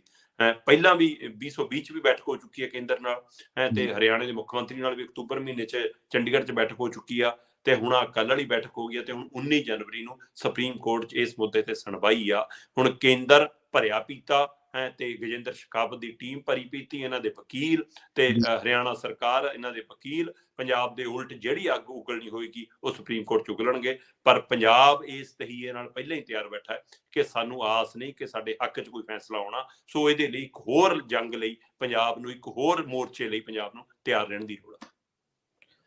ਹਾਂਜੀ ਬਿਲਕੁਲ, ਔਰ ਮੁੱਖ ਮੰਤਰੀ ਦਾ ਸਟੈਂਡ ਤਾਂ ਉਹੀ ਪੰਜਾਬੀਆਂ ਵਾਲਾ ਹੋਣਾ ਚਾਹੀਦਾ ਸੀ। ਕੇਜਰੀਵਾਲ ਸਾਹਿਬ ਜੇ ਇਤਰਾਜ਼ ਵੀ ਕਰਦੇ ਨੇ ਤਾਂ ਕਰੀ ਜਾਣ। ਹਾਂ ਕਰੀ ਜਾਣ। ਹਰਿਆਣੇ 'ਚ ਵੋਟਾਂ ਉਹਨਾਂ ਨੂੰ ਪਤਾ ਨਹੀਂ ਪੈਣਗੀਆਂ ਕਿ ਨਹੀਂ ਪੈਣਗੀਆਂ। ਹਾਂ, ਪੰਜਾਬ ਵਾਲੀਆਂ ਨਾ ਗਵਾ ਲੈਣ। ਪੰਜਾਬੀਆਂ ਨੇ ਪਹਿਲਾਂ ਵੀ ਦਿੱਤਾ, ਲੋਕ ਸਭਾ ਵੇਲੇ ਵੀ ਦਿੱਤਾ, ਰਾਜ ਸਭਾ ਦੇ ਵਿੱਚ 7 ਪੰਜਾਬ ਤੋਂ ਹੀ ਜਾਣ ਕੇ 92 ਜਿੱਤੇ ਤਾਂ ਹੀ ਗਏ ਆ। ਬਿਲਕੁਲ। ਤੇ ਦੂਜੀ ਇਹ ਵੀ ਗੱਲ ਜਿਹੜੀ ਹੈ ਵਿਚਾਰਨ ਵਾਲੀ ਹੈ ਸ਼ਰਮਾ ਜੀ, ਕਿ ਆਪਾਂ ਅੱਗੇ ਵੀ ਚਰਚਾ ਕਰਦੇ ਹੁੰਦੇ ਹਾਂ ਕਿ ਜਿਹੜੇ ਮੁੱਖ ਮੰਤਰੀ ਹੁੰਦੇ ਆ, ਪਾਰਟੀਆਂ ਦਾ ਅੰਦਰੂਨੀ ਲੋਕਤੰਤਰ ਵੀ ਤਾਂ ਕਾਇਮ ਹੋਣਾ ਚਾਹੀਦਾ ਨਾ। ਬਿਲਕੁਲ ਬਿਲਕੁਲ। ਮੁੱਖ ਮੰਤਰੀ ਨੂੰ ਲੋਕਾਂ ਨੇ ਚੁਣਿਆ, ਪਾਰਟੀ ਸੁਪਰੀਮੋ ਦੀ ਮਰਜ਼ੀ ਨਾਲ ਥੋੜਾ ਨਾ ਕੁਝ ਹੋਣਾ ਚਾਹੀਦਾ। ਬਿਲਕੁਲ ਬਿਲਕੁਲ। ਆਪਾਂ ਅਗਲੀ ਖਬਰ ਦੇ ਵੱਲ ਵਧੀਏ ਤੇ ਰੁਖ ਕਰੀਏ ਸ਼ੰਭੂ ਬਾਰਡਰ ਦਾ। ਸ਼ਰਮਾ ਜੀ, ਪੰਜਾਬ ਦਾ ਚੌਥਾ ਹੀ ਮੋਰਚਾ ਇੱਕ ਤਰੀਕੇ ਨਾਲ ਲੱਗਿਆ ਸ਼ੰਭੂ ਤੇ, ਪਰ ਇਹ ਹੈ ਕਿ ਸਰਕਾਰ ਨੇ ਚਲੋ ਗੱਲਬਾਤ ਦਾ ਰਾਹ ਅਖਤਿਆਰ ਕੀਤਾ, ਗੱਲਬਾਤ ਬਣ ਗਈ। ਹੁਣ ਸੁਣਨ ਦੇ ਵਿੱਚ ਆ ਰਹੀ ਹੈ ਗੱਲ ਕਿ ਅੱਜ ਸ਼ੰਭੂ ਬਾਰਡਰ ਖੁੱਲ ਜਾਣਾ ਤੇ ਟਰੱਕ ਯੂਨੀਅਨਾਂ ਦੀਆਂ ਮੰਗਾਂ ਅੱਗੇ ਸਰਕਾਰ ਝੁਕ ਗਈ ਹੈ। ਬਿਲਕੁਲ ਪ੍ਰਵੀਨ ਜੀ, ਪਿਛਲੇ 6-7 ਦਿਨਾਂ ਤੋਂ ਜਿਵੇਂ ਸ਼ੰਭੂ ਬਾਰਡਰ ਦੇ ਉੱਤੇ ਪੰਜਾਬ ਭਰ ਦੀਆਂ 134 ਤੋਂ ਵੱਧ ਟਰੱਕ ਆਪਰੇਟਰਾਂ ਦੀਆਂ ਯੂਨੀਅਨਾਂ ਤੇ ਉਹਨਾਂ ਨਾਲ ਹੋਰ ਤਰ੍ਹਾਂ ਆ ਗਈਆਂ ਸੀਗੀਆਂ, ਤੇ ਲਗਭਗ ਲੰਬਾ ਜਾਮ ਵੀ ਲੱਗਿਆ ਰਹੇ ਨੇ ਦਿਨ, ਤੇ ਮਤਲਬ ਡਿਵਾਈਡ ਕਰਕੇ ਰੂਟ ਬਦਲ ਕੇ ਗੱਡੀਆਂ ਕਾਫਲੇ ਭੇਜਣੇ ਪਏ, ਤੇ ਉਹਦੇ ਬਾਵਜੂਦ ਵੀ ਉਹਨਾਂ ਰੋਡਾਂ ਦੇ ਉੱਤੇ ਵੀ ਜਾਮ ਲੱਗਦਾ ਰਿਹਾ। ਤੇ ਬੇਸ਼ੱਕ ਲੋਕ ਪਰੇਸ਼ਾਨ ਹੁੰਦੇ ਨੇ, ਪਰ ਆਪਾਂ ਪਹਿਲਾਂ ਵੀ ਗੱਲ ਕਰਕੇ ਹਟੇ, ਕੋਈ ਆਪ ਹੀ ਪਰੇਸ਼ਾਨੀ ਦਾ ਮਾਰਿਆ ਹੀ ਸੜਕਾਂ ਤੇ ਆਉਂਦਾ। ਸੋ ਇਹੀ ਜਿਹੀ ਠੰਡ ਦੇ ਵਿੱਚ ਕਿਸੇ ਦਾ ਜੀਅ ਨਹੀਂ ਕਰਦਾ ਸੜਕਾਂ ਤੇ ਰਾਤਾਂ ਕੱਟੀਏ। ਸੋ ਇਸ ਲਈ ਟਰੱਕ ਆਪਰੇਟਰਾਂ ਦੀਆਂ, ਜੇਕਰ ਉਹ ਸੜਕ ਤੇ ਆਏ, ਜਾਮ ਲਾਇਆ, ਤਾਂ ਸਰਕਾਰ ਨੂੰ ਯਾਦ ਆਈ, ਤਾਂ ਸਰਕਾਰ 5-6 ਦਿਨਾਂ ਬਾਅਦ ਹੀ ਸਹੀ ਚੱਲ ਮੀਟਿੰਗ ਤੇ ਤਾਂ ਆਈ। ਸੋ ਪੰਜਾਬ ਸਰਕਾਰ ਦੀ ਸਬ ਕਮੇਟੀ ਨੇ ਬਕਾਇਦਾ ਤੌਰ ਤੇ ਬੈਠਕ ਲਈ, ਜਿਹਦੇ ਵਿੱਚ ਮਤਲਬ ਪੰਜਾਬ ਭਵਨ 'ਚ ਬੈਠਕ ਹੁੰਦੀ ਹੈ, ਜਿਸ 'ਚ 4 ਤੋਂ 5 ਮੰਤਰੀ ਸ਼ਾਮਲ ਹੁੰਦੇ ਨੇ, ਵੱਖ-ਵੱਖ ਇਹਨਾਂ ਨਾਲ ਸੰਬੰਧਿਤ ਵਿਭਾਗਾਂ ਦੇ ਸੈਕਟਰੀ ਅਧਿਕਾਰੀ ਸ਼ਾਮਲ ਹੁੰਦੇ ਨੇ। ਹਰਪਾਲ ਚੀਮਾ ਦੀ ਅਗਵਾਈ ਹੇਠ ਬੈਠਕ ਹੁੰਦੀ ਆ। ਉਸ ਦੇ ਵਿੱਚ ਮਤਲਬ ਕਿ ਖੇਤੀ ਮੰਤਰੀ ਕੁਲਦੀਪ ਸਿੰਘ ਧਾਲੀਵਾਲ ਵੀ, ਉਹਦੇ ਵਿੱਚ ਸਿਹਤ ਮੰਤਰੀ ਚੇਤਨ ਸਿੰਘ ਜੋੜਾ ਮਾਜਰਾ ਵੀ, ਟਰਾਂਸਪੋਰਟ ਮੰਤਰੀ ਲਾਲਜੀਤ ਭੁੱਲਰ ਵੀ, ਤੇ ਹੋਰ ਅਧਿਕਾਰੀ ਅਮਲਾ ਫਾਲਾ ਬੈਠਦੇ ਨੇ। ਤੇ ਉਹ ਕਹਿੰਦੇ ਜੀ ਕਿ ਉਹਨਾਂ ਨੇ ਸਾਰੀ ਗੱਲ ਗੰਭੀਰਤਾ ਨਾਲ ਸੁਣੀ। ਕਰੀਬ ਮਤਲਬ 3 ਤੋਂ 4 ਘੰਟੇ ਬੈਠਕ ਚੱਲੀ ਹੈ, ਤੇ ਇਸ ਬੈਠਕ ਦੇ ਵਿੱਚ ਮਤਲਬ ਕਿ 1 ਘੰਟਾ ਪੂਰੀ ਗੰਭੀਰਤਾ ਨਾਲ ਗੱਲ ਹੁੰਦੀ ਹੈ, ਤੇ ਉਹ ਪੂਰਾ ਪੱਖ ਟਰੱਕ ਆਪਰੇਟਰਾਂ ਨੂੰ ਸੁਣਿਆ ਜਾਂਦਾ, ਤੇ ਉਹ ਆਪਣਾ ਗੁੱਸਾ ਵੀ ਪ੍ਰਗਟਾਉਂਦੇ ਨੇ ਕਿ ਅਸੀਂ ਤੁਹਾਡੇ ਵਾਅਦਿਆਂ ਤੇ ਉਮੀਦ ਕਰਕੇ, ਮਤਲਬ ਤੁਹਾਡੇ ਵੋਟਾਂ 'ਚ ਵੀ ਪਵਾਈਆਂ, ਤੁਹਾਡੇ ਲਈ ਯੋਗਦਾਨ ਵੀ ਪਾਇਆ, ਤੇ ਤੁਸੀਂ ਆਹ ਫਲ ਦੇ ਰਹੇ। ਸੋ ਫਿਰ ਮਤਲਬ ਮੰਤਰੀ ਕੱਲ ਕੁਝ ਕਹਿੰਦੇ ਛਿੱਬੇ ਵੀ ਉਹਨਾਂ ਦੇ ਹੁੰਦੇ ਨਜ਼ਰ ਆਏ ਉਹਨਾਂ ਸਾਹਮਣੇ, ਤੇ ਉਹਨਾਂ ਨੇ ਕਿਹਾ ਕਿ ਨਹੀਂ, ਤੁਸੀਂ ਆਪਣਾ ਗੱਲ ਰੱਖੋ। ਫਿਰ ਜਦੋਂ ਗੱਲ ਰੱਖੀ ਗਈ ਪ੍ਰਵੀਨ, ਉਹਦੇ ਵਿੱਚ ਗੱਲ ਨਿਕਲ ਕੇ ਆਈ ਕਿ ਬਿਨਾਂ ਯੂਨੀਅਨਾਂ ਤੋਂ ਛੋਟੇ ਟਰੱਕ ਆਪਰੇਟਰਾਂ ਦਾ ਭਲਾ ਨਹੀਂ। ਠੀਕ ਹੈ। ਉਹ ਜਿਹੜੇ ਜਿਹਦੇ ਕੋਲ 1 ਟਰੱਕ 2 ਟਰੱਕ ਨੇ, ਉਹਦੀ ਹਾਲਤ ਹੋਰ ਮਾੜੀ ਹੁੰਦੀ ਜਾ ਰਹੀ ਆ, ਇਸ ਲਈ ਟਰੱਕ ਯੂਨੀਅਨਾਂ ਤੁਹਾਨੂੰ ਬਹਾਲ ਕਰਨੀਆਂ ਪੈਣੀਆਂ। ਤੇ ਇਸ ਗੱਲ ਦੇ ਉੱਤੇ ਫਿਰ ਕਹਿੰਦੇ ਕਿ ਸਬ ਕਮੇਟੀ ਨੇ ਫੈਸਲਾ ਲਿਆ ਕਿ ਅਸੀਂ ਤੁਹਾਡੀਆਂ ਮੁਸ਼ਕਲਾਂ ਨੂੰ ਨੋਟੀਫਾਈਡ ਕਰਨ ਦੇ ਲਈ, ਉਸ ਦਾ ਇੱਕ ਵੱਖਰਾ ਚਾਰਟ ਬਣਾਉਣ ਦੇ ਲਈ ਅਸੀਂ 4 ਮੈਂਬਰੀ ਕਮੇਟੀ ਬਣਾਉਂਦੇ ਹਾਂ, ਤੇ ਇਸੇ ਤਰ੍ਹਾਂ 1 ਮਹੀਨੇ ਦੇ ਅੰਦਰ ਅੰਦਰ ਨਵੀਂ ਮਤਲਬ ਟਰਾਂਸਪੋਰਟ ਪਾਲਿਸੀ ਲਿਆਵਾਂਗੇ, ਜਿਹੜੀ ਪਾਲਿਸੀ ਤੁਹਾਡੇ ਨਾਲ ਬੈਠ ਕੇ ਤੈਅ ਹੋਏਗੀ। ਔਰ ਪ੍ਰਵੀਨ ਜੀ, ਇਹਦੇ ਲਈ ਉਹਨਾਂ ਨੇ ਤੈਅ ਕੀਤਾ ਕਿ ਇਹ ਜਿਹੜੀ ਕਮੇਟੀ ਬਣੇਗੀ, 11 ਮੈਂਬਰੀ ਕਮੇਟੀ ਬਣੇਗੀ, ਉਹ 11 ਮੈਂਬਰੀ ਕਮੇਟੀ ਵੱਖੋ-ਵੱਖ ਵਿਭਾਗਾਂ ਦੇ 4 ਅਧਿਕਾਰੀ ਇਹਨਾਂ ਨਾਲ ਸੰਬੰਧਿਤ, ਜੀ 4 ਅਧਿਕਾਰੀ ਉਹਦੇ ਵਿੱਚ ਹੋਣਗੇ, 4 ਹੀ ਟਰੱਕ ਆਪਰੇਟਰ ਯੂਨੀਅਨਾਂ ਦੇ ਨੁਮਾਇੰਦੇ ਹੋਣਗੇ ਹੈ, ਤੇ ਇਸ ਤੋਂ ਬਿਨਾਂ ਵਪਾਰੀ ਵਰਗ ਦੇ 3 ਨੁਮਾਇੰਦੇ ਹੋਣਗੇ। ਇਸ ਤਰ੍ਹਾਂ 11 ਮੈਂਬਰੀ ਕਮੇਟੀ ਕੰਮ ਕਰੇਗੀ, 3 ਵਪਾਰੀ ਵਰਗ ਤੋਂ, 4 ਟਰੱਕ ਆਪਰੇਟਰ ਯੂਨੀਅਨਾਂ ਤੋਂ ਤੇ 4 ਮਤਲਬ ਵੱਖ-ਵੱਖ ਵਿਭਾਗਾਂ ਦੇ ਅਧਿਕਾਰੀ। ਸੋ 11 ਮੈਂਬਰੀ ਕਮੇਟੀ ਬਣਾ ਕੇ ਇੱਕ ਖਰੜਾ ਤਿਆਰ ਕਰੇਗੀ। ਵਾਅਦਾ ਹੈ ਹੁਣ ਸਰਕਾਰ ਤੋਂ, ਦੇਖਦੇ ਹਾਂ 1 ਮਹੀਨੇ 'ਚ ਗੱਲਾਂ, ਕਈ ਥਾਂ 1.5 ਮਹੀਨਾ ਕਿਹਾ ਹੁੰਦੇ ਨੇ, 1.5 ਮਹੀਨੇ ਦੇ ਵਿੱਚ ਅਸੀਂ ਬੇਅਦਬੀ ਦੇ ਮਾਮਲੇ 'ਚ ਇਨਸਾਫ ਦੇ ਦਾਂਗੇ, ਸਾਨੂੰ ਸਮਾਂ ਦੇ ਦਿਓ, 1.5 ਮਹੀਨਾ ਵੀ ਮੰਗਦੇ ਰਹੇ ਨੇ। ਸੋ ਇਸ ਲਈ ਇੱਥੇ ਹੁਣ 1 ਮਹੀਨਾ ਮੰਗਿਆ। ਸੋ ਦੇਖਦੇ ਹਾਂ ਇਸ ਨੂੰ ਕਿਵੇਂ ਤਣ ਪੱਤੇ ਲਾਉਂਦੇ ਨੇ। ਤੇ ਇਹ ਜਦੋਂ ਹੋਇਆ, ਤੈਅ ਹੋ ਗਿਆ ਕਿ ਹਾਂ ਤੁਹਾਡੀਆਂ ਸਾਰੀਆਂ ਗੱਲਾਂ ਸੁਣੀਆਂ ਜਾਣਗੀਆਂ, ਔਰ ਉਹਦੇ ਲਈ ਇੱਕ ਵੱਖਰੀ ਕਮੇਟੀ ਬਣਾਤੀ, ਤੇ ਇਹਦੇ ਲਈ 11 ਮੈਂਬਰੀ ਕਮੇਟੀ ਬਣਾਤੀ। ਫਿਰ ਉਹਨਾਂ ਨੇ ਹਾਮੀ ਭਰੀ ਕਿ ਠੀਕ ਆ, ਅਸੀਂ ਸਵੇਰ ਤੋਂ, ਮਤਲਬ ਹੁਣ ਜਦੋਂ ਆਪਾਂ ਗੱਲ ਕਰ ਰਹੇ ਆ ਇਸ ਸਮੇਂ ਲਗਭਗ ਉੱਥੇ ਸ਼ੰਭੂ ਬਾਰਡਰ ਤੇ ਰਾਹ ਖੁੱਲਣ ਦੀ ਤਿਆਰੀ, ਬੇਸ਼ੱਕ ਇੱਕ ਰਾਹ ਉਹਨਾਂ ਨੇ ਪਹਿਲਾਂ ਹੀ ਖੋਲ ਦਿੱਤਾ ਸੀ ਜਦੋਂ ਸੱਦਾ ਆ ਗਿਆ ਸੀ, ਇੱਕ ਪਾਸਾ ਖੋਲਤਾ ਸੀ ਉਹਨਾਂ ਨੇ। ਸੋ ਦੂਸਰਾ ਪਾਸਾ ਵੀ ਅੱਜ ਪੂਰੀ ਤਰ੍ਹਾਂ ਖੁੱਲਣਾ, ਅੱਜ ਪੂਰੀ ਤਰ੍ਹਾਂ ਸ਼ੰਭੂ ਬਾਰਡਰ ਤੋਂ ਧਰਨਾ ਚੱਕਿਆ ਜਾਏਗਾ। ਸੋ ਟਰੱਕ ਆਪਰੇਟਰ ਇਸ ਵਾਅਦੇ ਨਾਲ ਪੰਜਾਬ ਭਵਨ ਚੋਂ ਨਿਕਲੇ ਨੇ ਕਿ 1 ਮਹੀਨਾ ਜੀ ਤੁਸੀਂ ਆਪ ਕਿਹਾ, ਤੇ ਨਾ ਫਿਰ ਅਸੀਂ ਮੁੱਕੇ ਆ, ਨਾ ਟਰੱਕ ਮੁੱਕੇ ਨੇ, ਤੇ ਸ਼ੰਭੂ ਬਾਰਡਰ ਤੋਂ ਉੱਥੇ ਹੀ ਰਹਿਣਾ। ਸੋ ਇਹ ਕਹਿ ਕੇ ਬਾਹਰ ਆਏ ਨੇ। 1 ਮਹੀਨੇ ਵਾਲਾ ਵਾਅਦਾ ਵਫਾ ਹੋਣਾ ਹੋਵੇ, ਆਪਾਂ ਕਹਿੰਦੇ ਇਨਸ਼ਾਅੱਲਾ ਇਹ ਵਫਾ ਹੋਣਾ ਚਾਹੀਦਾ। ਪਰ ਸਰਕਾਰ ਤੇ ਕੇਜਰੀਵਾਲ ਸਾਹਿਬ ਨੇ ਵਾਅਦੇ ਹੋਰ ਵੀ ਕੀਤੇ ਹੈ। ਕੁੜੀਆਂ ਨੂੰ ਟੈਂਕੀਆਂ ਤੋਂ ਉਤਾਰ ਕੇ ਵੀ ਵਾਅਦਾ ਕੀਤਾ ਗਿਆ ਸੀ, ਤੁਹਾਡੇ ਅੱਜ ਤੋਂ ਬਾਅਦ ਡਾਂਗਾਂ ਨਹੀਂ ਪੈਣੀਆਂ, ਤੁਹਾਨੂੰ ਸਾਡੀ ਸਰਕਾਰ ਬਣਾ ਦਿਓ। ਉਦੋਂ ਬਣੀ ਨਹੀਂ ਸੀ, ਉਦੋਂ ਵੋਟਾਂ ਦਾ ਦੌਰ ਸੀ, ਤੇ ਉਹਨੂੰ ਭੈਣ ਸੱਦਿਆ ਗਿਆ ਸੀ, ਕੁੜੀ ਨੂੰ ਭੈਣ ਲਫ਼ਜ਼ ਬਹੁਤ ਵੱਡਾ, ਤੇ ਬਹੁਤ ਵੱਡਾ ਸ਼ਬਦ ਹੈ। ਸਾਡੇ ਸੱਭਿਆਚਾਰ 'ਚ ਤਾਂ ਬਹੁਤ ਵੱਡਾ, ਕੇਜਰੀਵਾਲ ਜੀ ਦੇ ਸੱਭਿਆਚਾਰ ਦਾ ਮੈਨੂੰ ਨਹੀਂ ਪਤਾ। ਹਾਂਜੀ, ਉਹਨਾਂ ਦਾ ਕੋਈ ਪਤਾ ਨਹੀਂ, ਪਰ ਸਾਡੇ ਸੱਭਿਆਚਾਰ ਦੇ ਲਈ ਬਹੁਤ ਅਹਿਮੀਅਤ ਹੈ ਇਸ ਸ਼ਬਦ ਦੀ। ਤੇ ਉਹ ਕੁੜੀ ਨੂੰ ਵਾਰ-ਵਾਰ ਅਜੇ ਵੀ ਟੈਂਕੀਆਂ ਤੇ ਚੜ੍ਹਨਾ ਪੈਂਦਾ। ਹਾਂਜੀ, ਉਹਨਾਂ ਨੂੰ ਟੈਂਕੀਆਂ ਤੇ ਚੜ੍ਹਨਾ ਪੈਂਦਾ। ਤੇ ਇਸੇ ਤਰ੍ਹਾਂ ਜਿਹੜੇ ਬਹਿਬਲ ਕਲਾਂ ਬੈਠੇ ਸੀ, ਸ਼੍ਰੀ ਕ੍ਰਿਸ਼ਨ ਭਗਵਾਨ ਜੀ ਦੇ ਪੁੱਤਰ ਸੁਖਰਾਜ ਸਿੰਘ, ਵਾਅਦਾ ਉਹਨਾਂ ਨਾਲ ਵੀ ਕੀਤਾ ਸੀ 1.5 ਮਹੀਨੇ ਦਾ, ਕਿ ਦਸੰਬਰ ਲੰਘ ਗਿਆ ਸ਼ਰਮਾ ਜੀ। ਬਿਲਕੁਲ। ਆਪਾਂ ਅਗਲੀ ਖਬਰ ਦੇ ਵੱਲ ਵਧੀਏ ਸ਼ਰਮਾ ਜੀ, ਤੇ ਗੱਲ ਕਰੀਏ। ਇੱਕ ਦਿਨ ਤੁਸੀਂ ਨਾ ਇਸੇ ਪ੍ਰੋਗਰਾਮ ਦੇ ਵਿੱਚ ਚਰਚਾ ਕੀਤੀ ਸੀ ਆਪਾਂ, ਉਹ ਸ਼ਾਇਦ ਲੰਘੇ ਸਾਲ ਦੇ 3-4 ਮਹੀਨੇ ਪਿੱਛੇ, ਜੇਕਰ ਸਤੰਬਰ ਅਕਤੂਬਰ ਦੀ ਗੱਲ ਹੈ, ਮਹਿਲਾ ਸਸ਼ਕਤੀਕਰਨ ਤੇ ਇੱਕ ਦਿਨ ਮੋਦੀ ਸਾਹਿਬ ਨੇ ਬੜਾ ਵੱਡਾ ਭਾਸ਼ਣ ਦਿੱਤਾ ਸੀ, ਤੁਹਾਨੂੰ ਯਾਦ ਹੋਣਾ। ਬਿਲਕੁਲ। ਔਰਤ ਕੋਚ ਨੇ ਆਪਣੇ ਨਾਲ ਜ਼ਿਆਦਤੀ ਦੀ ਗੱਲ ਚੱਕੀ ਹੈ। ਉਸ ਔਰਤ ਕੋਚ ਨੂੰ 5 ਵਾਰ ਥਾਣੇ ਸੱਦਿਆ ਗਿਆ ਪੁੱਛ ਪੜਤਾਲ ਦੇ ਲਈ। ਤੇ ਪਰਸੋਂ ਤੁਸੀਂ ਮੈਨੂੰ ਦੱਸਿਆ ਸੀ, ਮੇਰੇ ਚੰਗੀ ਤਰ੍ਹਾਂ ਯਾਦ ਹੈ, ਤੁਸੀਂ ਜਦੋਂ ਕਹਿ ਰਹੇ ਸੀ 8 ਘੰਟੇ ਪੁੱਛ ਪੜਤਾਲ, ਤੇ ਬੀਬੀ ਦਾ ਮੋਬਾਈਲ ਵੀ ਰੱਖਿਆ ਗਿਆ। ਬਿਲਕੁਲ। ਤੇ ਦੂਜੇ ਪਾਸੇ ਆ ਸੰਦੀਪ ਸਿੰਘ ਕੌਣ ਹੈ? ਇਹਦੇ ਬਾਰੇ ਚਰਚਾ ਕਰਨ ਤੋਂ ਪਹਿਲਾਂ ਇਹਦੀ ਵੀ ਚਰਚਾ ਹੋਣੀ ਚਾਹੀਦੀ ਵੀ ਤੇ ਦੋਸ਼ ਲੱਗ ਰਹੇ ਨੇ। ਸੰਦੀਪ ਸਿੰਘ ਦੇ ਘਰੇ ਜਾ ਕੇ ਪੁਲਿਸ ਨੇ ਪੁੱਛ ਪੜਤਾਲ ਕੀਤੀ ਹੈ, ਤੇ ਸਵਾਲ ਇਹ ਹੈ ਵੀ ਪੁੱਛ ਪੜਤਾਲ ਦੇ ਲਈ ਔਰਤ ਜੇ 5 ਵਾਰ ਸੱਦੀ ਜਾ ਸਕਦੀ ਹੈ, ਤੇ ਮੰਤਰੀ ਨੇ ਫਿਰ ਘਰੇ ਕਾਹਤੋਂ ਸੱਦ ਲਈ ਪੁਲਿਸ? ਪ੍ਰਵੀਨ ਜੀ, ਬਹੁਤ ਮਤਲਬ ਕਿ ਇਹ ਕਾਰਵਾਈ ਸ਼ੱਕੀ ਆ। ਮੈਂ ਸੰਦੀਪ ਸਿੰਘ ਨੂੰ ਨਾ ਆਪਾਂ ਦੋਸ਼ੀ ਠਹਿਰਾ ਸਕਦੇ ਆ ਜੀ, ਬਿਲਕੁਲ, ਨਾ ਮਹਿਲਾ ਕੋਚ ਦੇ ਕਹਿਣ ਨਾਲੋਂ ਦੋਸ਼ੀ ਸਾਬਤ ਹੋ ਗਿਆ। ਹਾਂਜੀ, ਤਾਂ ਅਦਾਲਤ 'ਚ ਤੱਥ ਦੱਸਣਗੇ, ਸਬੂਤ ਦੱਸਣਗੇ। ਜੀ, ਪਰ ਜਿਹੜੀ ਪੁਲਿਸ ਹੁਣ ਸ਼ਿਕਾਇਤ ਤੋਂ ਬਾਅਦ ਵੀ ਕਾਰਵਾਈ ਸ਼ੱਕੀ ਭੂਮਿਕਾ ਨਾਲ ਨਿਭਾ ਰਹੀ ਆ, ਉਸ ਤੋਂ ਕੀ ਉਮੀਦ ਕਰੋਗੇ ਕਿ ਉਹ ਤੱਥ ਵੀ ਸਹੀ ਰੱਖੂਗੀ ਅਦਾਲਤ 'ਚ? ਸਬੂਤ ਤਾਂ ਇਹਨਾਂ ਨੇ ਪੇਸ਼ ਕਰਨੇ ਆ ਨਾ। ਜੀ, ਬਿਲਕੁਲ, ਤੱਥ ਤਾਂ ਇਹਨਾਂ ਨੇ ਰੱਖਣੇ ਆ ਨਾ। ਸੋ ਇਸ ਲਈ ਸਾਰਾ ਕੁਝ ਸ਼ੱਕੀ ਇਸ ਲਈ ਲੱਗਦਾ। ਜਿਵੇਂ ਤੁਸੀਂ ਗੱਲ ਕੀਤੀ ਕਿ SIT ਨੇ, ਬਕਾਇਦਾ ਪੁਲਿਸ ਦੀ SIT ਚੰਡੀਗੜ੍ਹ ਪੁਲਿਸ ਨੇ 8 ਘੰਟੇ ਇੱਕ ਦਿਨ ਬਿਠਾ ਕੇ ਰੱਖਿਆ ਬੀਬੀ ਨੂੰ। ਉਸ ਦਿਨ ਉਹਦੇ ਬਿਆਨ ਦਰਜ ਤਾਂ ਨਹੀਂ ਹੋਏ, ਪਰ ਪੁਲਿਸ ਨੇ 4 ਵਾਰ ਉਹ ਤੋਂ ਪੁੱਛਗਿੱਛ ਕਰ ਲਈ ਸੀ, ਤੇ ਹੁਣ ਤੱਕ 5 ਵਾਰ ਉਹਨੂੰ ਥਾਣੇ ਬੁਲਾ ਕੇ ਪੁੱਛਗਿੱਛ ਕਰ ਲਈ ਗਈ ਹੈ। ਮੈਂ ਨਾ ਰੱਖਦਾ ਕਿ ਇੱਕ ਮਹਿਲਾ ਕੋਚ ਸ਼ਿਕਾਇਤ ਕਰਦੀ ਆ, ਉਸ ਮਹਿਲਾ ਕੋਚ ਨੂੰ ਹੀ ਤੁਸੀਂ ਬਾਰ-ਬਾਰ ਬੁਲਾ ਕੇ ਇੱਕੋ ਤਰ੍ਹਾਂ ਦੀਆਂ ਗੱਲਾਂ, ਇੱਕੋ ਤਰ੍ਹਾਂ ਦੇ ਹਵਾਲੇ ਬਾਰ-ਬਾਰ। ਹੋਰ ਛੱਡੋ, ਪੁਲਿਸ ਸੰਦੀਪ ਸਿੰਘ ਦੀ ਕੋਠੀ ਪਹੁੰਚੀ ਹੋ ਨਹੀਂ, ਠੀਕ ਹੈ, ਇਸ ਮਹਿਲਾ ਕੋਚ ਨੂੰ ਲੈ ਕੇ ਵੀ ਗਈ ਉਹਦੀ ਕੋਠੀ ਤੇ। ਓ ਅੱਛਾ, ਕਹਿੰਦੇ ਸੀਨ ਰੀਕ੍ਰੀਏਟ ਕਰਨਾ ਜੀ। ਉਹ ਕਹਿੰਦੀ ਕਿ ਮੈਨੂੰ ਇਹ ਨਹੀਂ ਸਮਝ ਆ ਰਹੀ ਕਿ ਦੋਸ਼ੀ ਮੈਂ ਆ ਕਿ ਉਹ ਹੈ, ਸ਼ਿਕਾਇਤ ਕਰਤਾ ਮੈਂ ਆ ਕਿ ਉਹ ਹੈ ਜੀ। ਉਹ ਕਹਿੰਦੀ ਮੇਰਾ ਮਤਲਬ ਕਿ ਇਸ ਤਰ੍ਹਾਂ ਨਾਲ ਹੈ ਕਿ ਜਿਵੇਂ ਮਤਲਬ ਕਿ ਬਾਰ-ਬਾਰ ਮੈਨੂੰ ਜਲੀਲ ਕੀਤਾ ਜਾ ਰਿਹਾ ਹੋਵੇ। ਸੋ ਬਕਾਇਦਾ ਤੌਰ ਤੇ ਕੱਲ ਪ੍ਰਵੀਨ ਜੀ, ਮੈਂ ਤੁਹਾਨੂੰ ਜੇਕਰ ਦੱਸਾਂ, 10:30 ਵਜੇ ਕੋਚ ਨੂੰ ਬਿਆਨ ਦਰਜ ਕਰਨ ਦੇ ਲਈ ਕੋਰਟ ਲੈ ਕੇ ਜਾਂਦੀ ਹੈ ਪੁਲਿਸ, ਠੀਕ ਹੈ, ਤੇ ਉਸ ਤੋਂ ਬਾਅਦ 11:15 ਵਜੇ ਚੰਡੀਗੜ੍ਹ ਪੁਲਿਸ ਦੇ SHO ਮੰਤਰੀ ਦੀ ਕੋਠੀ ਪਹੁੰਚਦੇ ਨੇ ਜੀ, ਸੰਦੀਪ ਸਿੰਘ ਦੀ ਕੋਠੀ, ਤੇ 15 ਮਿੰਟ ਬਾਅਦ ਕੋਠੀ ਤੋਂ ਬਾਹਰ ਆ ਜਾਂਦੇ ਨੇ। ਹਾਂਜੀ, ਹੁਣ ਕਹਿ ਕੇ ਆਏ ਹੋਣੇ ਕਿ ਮੰਤਰੀ ਸਾਹਿਬ ਤਿਆਰ ਹੋ ਜਾਓ, ਮਾੜਾ ਜਿਹਾ ਅਸੀਂ ਆਉਣਾ, ਕਾਗਜ਼ੀ ਕਾਰਵਾਈ ਜੀ ਹੁੰਦੀ ਹੈ ਜੀ, ਤੁਹਾਨੂੰ ਪਤਾ ਹੀ ਹੈ ਸਾਹਿਬ। ਪੁਲਿਸ ਵਾਲਾ ਮੈਨੂੰ ਪਤਾ ਹੈ ਇਹੀ ਕਹਿਣਾ ਸਾਹਿਬ ਉਹ ਹਾਂ ਮਾੜਾ ਜਿਹਾ ਕਰਨਾ ਪੈਣਾ ਸਾਹਿਬ ਤੁਸੀਂ ਬਸ ਤਿਆਰ ਰਹੋ ਸੀ। ਚਲੋ ਹਾਂਜੀ ਮਤਲਬ 11:15 ਜਾ ਕੇ 11:30 SHO ਅੰਦਰੋਂ ਬਾਹਰ ਆਉਂਦਾ 15 ਹੂੰ ਮਿੰਟ ਬਾਅਦ, ਤੇ ਉਹ ਤੋਂ ਬਾਅਦ 12:37 ਤੇ SHO ਬੱਸ ਇੱਕ ਮਿੰਨੀ ਬੱਸ ਜੀ ਲੈ ਕੇ ਪਹੁੰਚਦਾ, ਉਹਦੇ ਵਿੱਚ ਬੈਰੀਗੇਟਿੰਗ ਹੁੰਦੀ ਹੈ ਠੀਕ ਹੈ ਤੇ ਉਹ ਬੈਰੀਗੇਟਿੰਗ ਤਾਰਦੇ ਨੇ, ਮੰਤਰੀ ਸਾਹਿਬ ਦੀ ਕੋਠੀ ਦੇ ਆਲੇ ਦੁਆਲੇ ਬੈਰੀਗੇਟਿੰਗ ਲੱਗ ਜਾਂਦੀ ਹੈ, ਸਾਰਾ ਕੁਝ ਲੱਗ ਜਾਂਦਾ ਹੈ। ਹੂੰ 1:03 ਤੇ ਫਿਰ ਬਕਾਇਦਾ SIT ਪਹੁੰਚਦੀ ਹੈ, ਸਿੱਧੀ ਕੋਠੀ ਦੇ ਅੰਦਰ ਦਾਖਲ ਹੋ ਜਾਂਦੀ ਹੈ। ਜੀ SIT ਦੀ ਟੀਮ 1 ਵਜੇ ਪਹੁੰਚਦੀ ਹੈ ਤੇ ਜੀ ਉਹ ਤੋਂ ਬਾਅਦ 1:27 ਤੇ ਪੁਲਿਸ ਦੀ ਜੀਪ ਆਉਂਦੀ ਹੈ ਤੇ ਉਹਦੇ ਵਿੱਚ ਜੂਨੀਅਰ ਕੋਚ ਹੁੰਦੀ ਹੈ, ਉਹ ਵਿਚਾਰੀ ਮੂੰਹ ਲੁਕਾ ਕੇ ਉੱਥੇ ਦਾਖਲ ਹੁੰਦੀ ਹੈ ਤੇ ਕੋਠੀ 'ਚ ਲੈ ਜਾਂਦੇ ਨੇ 1:27 ਤੇ, ਕਹਿੰਦੇ ਜੀ ਸੀਨ ਰੀਕ੍ਰੀਏਟ ਕਰਨਾ।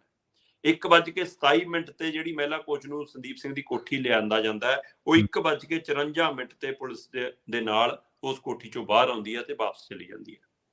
ਠੀਕ ਹੈ ਇੱਧਰ 1:03 ਤੋਂ SIT ਦੀ ਟੀਮ ਅੰਦਰ ਹੈ ਤੇ ਉਹ 5:30 ਤੇ ਬਾਹਰ ਨਿਕਲਦੀ ਹੈ। ਜੀ ਜੀ ਮਤਲਬ ਲਗਭਗ 4.5 ਘੰਟੇ। ਹੁਣ ਜੇ 4.5 ਘੰਟਿਆਂ 'ਚ ਵੀ ਤਸੱਲੀ ਨਹੀਂ ਹੋਈ ਪੁੱਛਗਿੱਛ ਦੀ, ਫਿਰ ਸਵਾਲ ਹੈ ਜੀ, ਕਿਉਂਕਿ ਪ੍ਰਵੀਨ ਜੀ ਜੇਕਰ ਮੈਂ FIR ਦੇਖਦਾ ਨਾ ਤੇ FIR ਦੀਆਂ ਧਾਰਾਵਾਂ ਤਾਂ ਇਹ ਕਹਿੰਦੀਆਂ ਨੇ ਕਿ ਗ੍ਰਿਫਤਾਰੀ ਹੈ ਜੀ, ਠੀਕ ਹੈ ਗੈਰ ਜ਼ਮਾਨਤੀ ਧਾਰਾਵਾਂ ਲੱਗੀਆਂ। ਸੋ ਉਸ ਹਵਾਲੇ ਨਾਲ ਅਜੇ ਤੱਕ ਗ੍ਰਿਫਤਾਰੀ ਕਿਉਂ ਨਹੀਂ, ਸਵਾਲ ਹੈ ਜੀ। ਜੇਕਰ ਉਹ ਬੇਗੁਨਾਹ ਹੋਣਗੇ ਤਾਂ ਕੋਰਟ 'ਚ ਸਾਬਤ ਹੋ ਜਾਏਗਾ, ਪਰ ਜਿਹੜੀ ਤੁਸੀਂ ਮਹਿਲਾ ਸਸ਼ਕਤੀਕਰਨ ਦੀ ਗੱਲ ਕਰਦੇ ਹੋ, ਅਜਿਹੇ ਮਾਮਲਿਆਂ 'ਚ ਤਾਂ ਕਿਹਾ ਗਿਆ ਕਿ ਤੁਰੰਤ 24 ਘੰਟਿਆਂ 'ਚ FIR ਕਰਨੀ ਹੈ, ਕਾਰਵਾਈ ਕਰਨੀ ਹੈ। 64 ਦੇ ਬਿਆਨ ਸ਼ਾਇਦ, ਬਿਲਕੁਲ ਜੀ ਜੀ। ਸੋ ਪੁੱਛ ਪੜਤਾਲ ਤੁਸੀਂ ਜੇ ਕਰ ਲਈ ਆ, ਹੁਣ ਤਾਂ 5 ਦਿਨ ਹੋ ਗਏ, ਹਾਂਜੀ ਇਹ ਸਾਰੇ ਘਟਨਾ 3 ਦਿਨ ਤੋਂ ਤਾਂ FIR ਵੀ ਹੋ ਗਈ ਤੇ 3 ਦਿਨਾਂ ਤੋਂ ਗ੍ਰਿਫਤਾਰੀ ਕਿਉਂ ਨਹੀਂ ਫਿਰ? ਸੋ ਇਸ ਲਈ ਉਹ ਕਹਿੰਦੇ ਕਿ ਇਹਨਾਂ ਦੇ ਵਕੀਲ ਨੇ ਵੀ ਕਿਹਾ ਕਿ ਜੇ ਅਗਲੇ 2 ਜਾਂ 3 ਦਿਨਾਂ 'ਚ ਗ੍ਰਿਫਤਾਰੀ ਨਹੀਂ ਹੋਈ ਫਿਰ ਅਸੀਂ ਕੋਰਟ ਜਾਵਾਂਗੇ। ਜੀ ਜੀ। ਤੇ ਉਧਰ ਸੰਦੀਪ ਸਿੰਘ ਦੇ ਹਵਾਲੇ ਨਾਲ ਰਿਹਾ ਕਿ ਉਹ ਕਹਿੰਦਾ ਕਿ ਮੈਂ ਬੇਗੁਨਾਹ ਹਾਂ, ਮੇਰੇ ਤੇ ਦੋਸ਼ ਸਿੱਧੇ ਰਾਜਨੀਤੀ ਤੋਂ ਪ੍ਰੇਰਿਤ ਨੇ, ਮੇਰੇ ਸਿਆਸੀ ਕੈਰੀਅਰ ਨੂੰ ਖਤਮ ਕਰਨ ਦੀ ਕੋਸ਼ਿਸ਼ ਹੈ। ਆਪਾਂ ਬਿਲਕੁਲ ਸੰਦੀਪ ਸਿੰਘ ਹਾਕੀ ਖੇਤਰ ਦਾ ਵੱਡਾ ਨਾਮ ਹੈ, ਜੀ ਬਿਲਕੁਲ ਸਨਮਾਨਿਤ ਨਾਮ ਹੈ, ਭਾਰਤ ਲਈ ਮਾਣ ਵਾਲਾ ਨਾਮ ਹੈ, ਪਰ ਬੰਦਾ ਤਾਂ ਬੰਦਾ ਹੈ ਨਾ। ਸੋ ਜਦੋਂ ਅਜਿਹਾ ਮਾਮਲਾ ਫਿਰ ਤੁਹਾਨੂੰ ਆਮ ਵਿਅਕਤੀ ਵਾਂਗ ਹੀ ਟਰੀਟ ਕਰਨਾ ਚਾਹੀਦਾ। ਫਿਰ ਤੁਹਾਡੇ ਅਹੁਦੇ, ਰੁਤਬੇ, ਪ੍ਰਾਪਤੀਆਂ ਸਭ ਲਾਂਭੇ ਰੱਖ ਕੇ ਤੁਸੀਂ ਖੁਦ ਇੱਕ ਉਦਾਹਰਨ ਪੇਸ਼ ਕਰੋ ਸਕਦਾ ਜੀ। ਸੰਦੀਪ ਸਿੰਘ ਲਈ ਖੁਦ ਉਦਾਹਰਨ ਪੇਸ਼ ਕਰਨੀ ਚਾਹੀਦੀ ਸੀ ਕਿ ਚਲੋ ਭਾਈ ਮੈਨੂੰ ਜਿਹੜੇ ਥਾਣੇ ਲੈ ਕੇ ਚੱਲਣਾ ਮੈਂ ਚੱਲਦਾ। ਬਿਲਕੁਲ ਜਦੋਂ ਮੈਂ ਸਾਫ਼ ਹੈ ਤਾਂ ਮੈਨੂੰ ਕੋਈ ਡਰ ਸ਼ੋਭਾ ਨਹੀਂ, ਮੈਂ ਸਾਹਮਣੇ ਆਓ। ਸੋ ਉਹਦੇ ਨਾਲ ਉਹਦਾ ਹੋਰ ਰੁਤਬਾ ਬਹਾਲ ਹੋਣਾ ਸੀ। ਤੇ ਪਰ ਬੀਬੀ ਆਪਣੇ ਆਪ ਨੂੰ ਬਹੁਤ ਅਪਮਾਨਿਤ ਮਹਿਸੂਸ ਕਰ ਰਹੀ ਹੈ ਕਿ 8-8 ਘੰਟੇ ਮੈਨੂੰ ਬਿਠਾਇਆ ਜਾਂਦਾ, ਮੇਰਾ ਫੋਨ ਜ਼ਬਤ ਕਰ ਲਿਆ ਜਾਂਦਾ, ਮੈਨੂੰ 5 ਵਾਰ ਬਿਆਨ ਦਰਜ ਕਰਨ ਲਈ ਬੁਲਾਇਆ ਜਾਂਦਾ। ਸੋ ਇਹ ਸਾਰੇ ਮਾਮਲੇ ਤੇ ਮਤਲਬ ਕਿ ਇਹ ਬਹੁਤ ਸਥਿਤੀ ਤਣਾਅ ਵਾਲੀ ਬਣ ਰਹੀ ਆ। ਪਰ ਦੂਸਰੇ ਪਾਸੇ ਪਹਿਲਾਂ ਖਾਪ ਪੰਚਾਇਤਾਂ ਬੀਬੀ ਦੇ ਹੱਕ ਚ ਆਉਂਦੀਆਂ ਨੇ ਪ੍ਰਵੀਨ ਜੀ। ਮੈਂ ਦੇਖ ਰਿਹਾ ਸੀਗਾ ਕਿ ਡਾਗਰ ਖਾਪ ਪੰਚਾਇਤ ਆ ਜਿਹੜੀ, ਕਿਉਂਕਿ ਉਹ ਬੀਬੀ ਡਾਗਰ ਭਾਈਚਾਰੇ ਤੋਂ ਆਉਂਦੀ ਹੈ ਨਾ, ਸੋ ਉਹ ਖਾਪ ਪੰਚਾਇਤ ਬੀਬੀ ਦੇ ਹੱਕ ਚ ਆ ਗਈ। ਇੱਥੋਂ ਤੱਕ ਕਿ ਹਰਿਆਣਾ ਦੇ ਨਾਲ ਸੰਬੰਧਿਤ ਜਿਹੜੀਆਂ ਸੰਯੁਕਤ ਕਿਸਾਨ ਮੋਰਚੇ ਨਾਲ ਸੰਬੰਧਿਤ ਜਥੇਬੰਦੀਆਂ ਨੇ ਉਹ ਨਾਲ ਆ ਗਈਆਂ ਜੀ। ਸੰਯੁਕਤ ਕਿਸਾਨ ਮੋਰਚੇ ਦੀਆਂ ਹਰਿਆਣਾ ਸੰਬੰਧਿਤ ਜਥੇਬੰਦੀਆਂ ਨੇ ਕਿਹਾ ਕਿ ਬਕਾਇਦਾ 26 ਜਨਵਰੀ ਨੂੰ ਅਸੀਂ ਜੀਂਦ ਚ ਮਹਾ ਪੰਚਾਇਤ ਕਰਾਂਗੇ ਇਸ ਮਸਲੇ ਤੇ। ਠੀਕ ਹੈ ਕਿ ਅਸੀਂ ਤਿਆਰੀ ਕਰ ਲਈ ਆ, ਉਸ 26 ਤੱਕ ਜੋ ਹੁੰਦਾ ਹੋਈ ਜਾਵੇ, ਪਰ ਅਸੀਂ ਇਸ ਬੀਬੀ ਦੇ ਹੱਕ ਚ ਇਸ ਪਹਿਲੂ ਤੇ ਅਸੀਂ ਮਹਾ ਪੰਚਾਇਤ ਕਰਨ ਜਾ ਰਹੇ ਹਾਂ। ਉਹਨਾਂ ਨੇ 26 ਜਨਵਰੀ ਦਾ ਦਿਨ ਐਲਾਨ ਦਿੱਤਾ ਜੀ, ਇਤਿਹਾਸਕ ਦਿਨ ਹੈ 26 ਜਨਵਰੀ, ਉਹੀ ਦਿਨ ਕਿਉਂ ਰੱਖਿਆ ਜੀ ਜੀ। ਸੋ ਇਸ ਲਈ ਇਹ ਲੜਾਈ ਬਹੁਤ ਹਾਈ ਪ੍ਰੋਫਾਈਲ ਲੜਾਈ ਬਣਾ ਕੇ ਮੰਤਰੀ ਜੀ ਨੂੰ ਮਤਲਬ ਕਿ ਐ ਆ ਜਿਵੇਂ ਪੁੱਛਗਿੱਛ ਕਰਨ ਗਈ ਸੀ ਪੁਲਿਸ, ਜਾਂ ਮੰਤਰੀ ਜੀ ਨੇ ਪੁਲਿਸ ਬੁਲਾਈ ਸੀ ਘਰੇ, ਪੁਲਿਸ ਬੁਲਾਈ ਸੀ ਘਰੇ। ਬਿਲਕੁਲ ਸਹੀ ਹੈ, ਬੀਬੀ ਨੂੰ ਤੁਸੀਂ ਬੁਲਾਉਂਦੇ ਵਾਰ-ਵਾਰ। ਸੋ ਪੁਲਿਸ ਦੀ ਕਾਰਵਾਈ ਸ਼ੱਕੀ ਹੈ ਸਿੱਧਾ ਜਿਹਾ ਸਾਹਿਬ। ਦੇਖੋ ਬਿਲਕੁਲ ਸ਼ਰਮਾ ਜੀ, ਮੈਂ ਤੁਹਾਡੇ ਨਾਲ ਸਹਿਮਤ ਹਾਂ ਵੀ ਆਪਾਂ ਇੱਥੇ ਬਹਿ ਕੇ ਜੱਜ ਤਾਂ ਨਹੀਂ ਬੈਠੇ, ਆਪਾਂ ਨਿਬੇੜਾ ਕਰ ਦਈਏ ਕਿ ਭਾਈ ਆਹ ਦੋਸ਼ੀ ਹੈ ਤੇ ਆਹ ਦੋਸ਼ੀ ਨਹੀਂ, ਪਰ ਕਾਨੂੰਨ ਨੂੰ ਕਾਨੂੰਨ ਵਾਂਗ ਕੰਮ ਕਰਨਾ ਚਾਹੀਦਾ। ਬਿਲਕੁਲ ਇਹ ਨਹੀਂ ਹੈ ਕਿ ਸਾਹਮਣੇ ਕੌਣ ਹੈ ABCDEF, ਕੋਈ ਮੈਨ ਨਹੀਂ ਰੱਖਦਾ। ਇਹ ਨਹੀਂ ਹੈ ਕਿ ਜੇ ਮੰਨ ਲਓ ਜਿਹੜਾ BJP ਦਾ ਮਿਨਿਸਟਰ ਐਕਟ, ਮੈਂ ਉਹਦਾ ਨਾਮ ਮੈਨੂੰ ਕਈ ਵਾਰੀ ਵਿਸਰ ਜਾਂਦਾ, ਕੇਂਦਰੀ ਮੰਤਰੀ ਆ ਉਹ BJP ਦਾ, ਸ਼ਾਹਨਵਾਜ਼ ਹੁਸੈਨ, ਜੇ ਉਹਦੇ ਤੇ ਗੱਲ ਆ ਗਈ ਜਾਂ ਕੋਈ ਹੋਰ ਪ੍ਰੋਮੀਨੈਂਟ ਪਰਸਨ ਤੇ ਗੱਲ ਆ ਗਈ ਤੇ ਤੁਸੀਂ ਪੀੜਤਾਂ ਨਾਲ ਇੱਕ ਅਲੱਗ ਤਰ੍ਹਾਂ ਦਾ ਵਰਤਾਰਾ ਕਰੋਗੇ। ਇਹ ਨਹੀਂ। ਕਿੰਨੇ ਕੁ ਮਸਲਿਆਂ 'ਚ ਕੋਰਟਾਂ ਸੂ ਮੋਟੋ ਲੈਣਗੀਆਂ, ਕਿੰਨੇ ਕੁ ਮਸਲਿਆਂ 'ਚ ਵਿਚਾਰੇ ਪੀੜਤਾਂ ਨੂੰ ਇਸ ਤਰੀਕੇ ਨਾਲ ਖੱਜਲ ਖੁਆਰ ਹੋਣਾ ਪਊਗਾ। ਆਪਾਂ ਅਗਲੀ ਖਬਰ ਦੇ ਵੱਲ ਵਧੀਏ ਸ਼ਰਮਾ ਜੀ, ਤੇ ਗੱਲ ਕਰੀਏ ਯੂ ਟਰਨ ਦੀ। ਕਈ ਵਾਰੀ ਪੈਂਤੜੇ ਸਰਕਾਰਾਂ ਨੂੰ ਬਦਲਣੇ ਪੈਂਦੇ ਨੇ, ਕਈ ਵਾਰੀ ਬਿਆਨ ਬਦਲਣੇ ਪੈਂਦੇ ਨੇ, ਔਰ ਸਮਾਂ ਬੜੀ ਬਲਵਾਨ ਚੀਜ਼ ਹੈ, ਇਹ ਸਿਆਣੇ ਐਵੇਂ ਨਹੀਂ ਕਹਿੰਦੇ। ਕਿਸਾਨ ਅੰਦੋਲਨ ਦੇ ਵਿੱਚ ਬਹੁਤ ਸਾਰੇ ਲੋਕਾਂ ਨੂੰ ਬਲੈਕ ਲਿਸਟ ਕਰ ਦਿੱਤਾ ਗਿਆ ਸੀ। ਕਿਸਾਨ ਅੰਦੋਲਨ ਦੇ ਵਿੱਚ ਹਰ ਬੰਦੇ ਨੇ ਝੱਲਿਆ।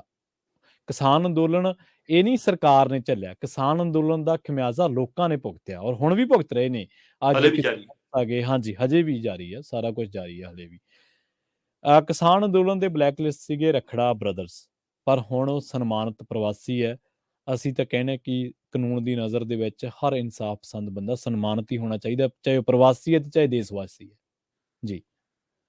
ਪ੍ਰਵੀਨ ਜੀ, ਰਖੜਾ ਪਰਿਵਾਰ ਸਿਆਸੀ ਰੁਤਬੇ ਕਾਰਨ ਵੀ, ਜੀ ਰਖੜਾ ਪਰਿਵਾਰ ਆਪਣੇ ਧਾਰਮਿਕ ਤੇ ਸਮਾਜਿਕ ਕਾਰਜਾਂ ਯੋਗਦਾਨ ਦੇਣ ਲਈ ਵੀ ਜਾਣਿਆ ਜਾਂਦਾ, ਪਹਿਲਾਂ ਤੋਂ ਪਛਾਣਿਆ ਜਾਂਦਾ।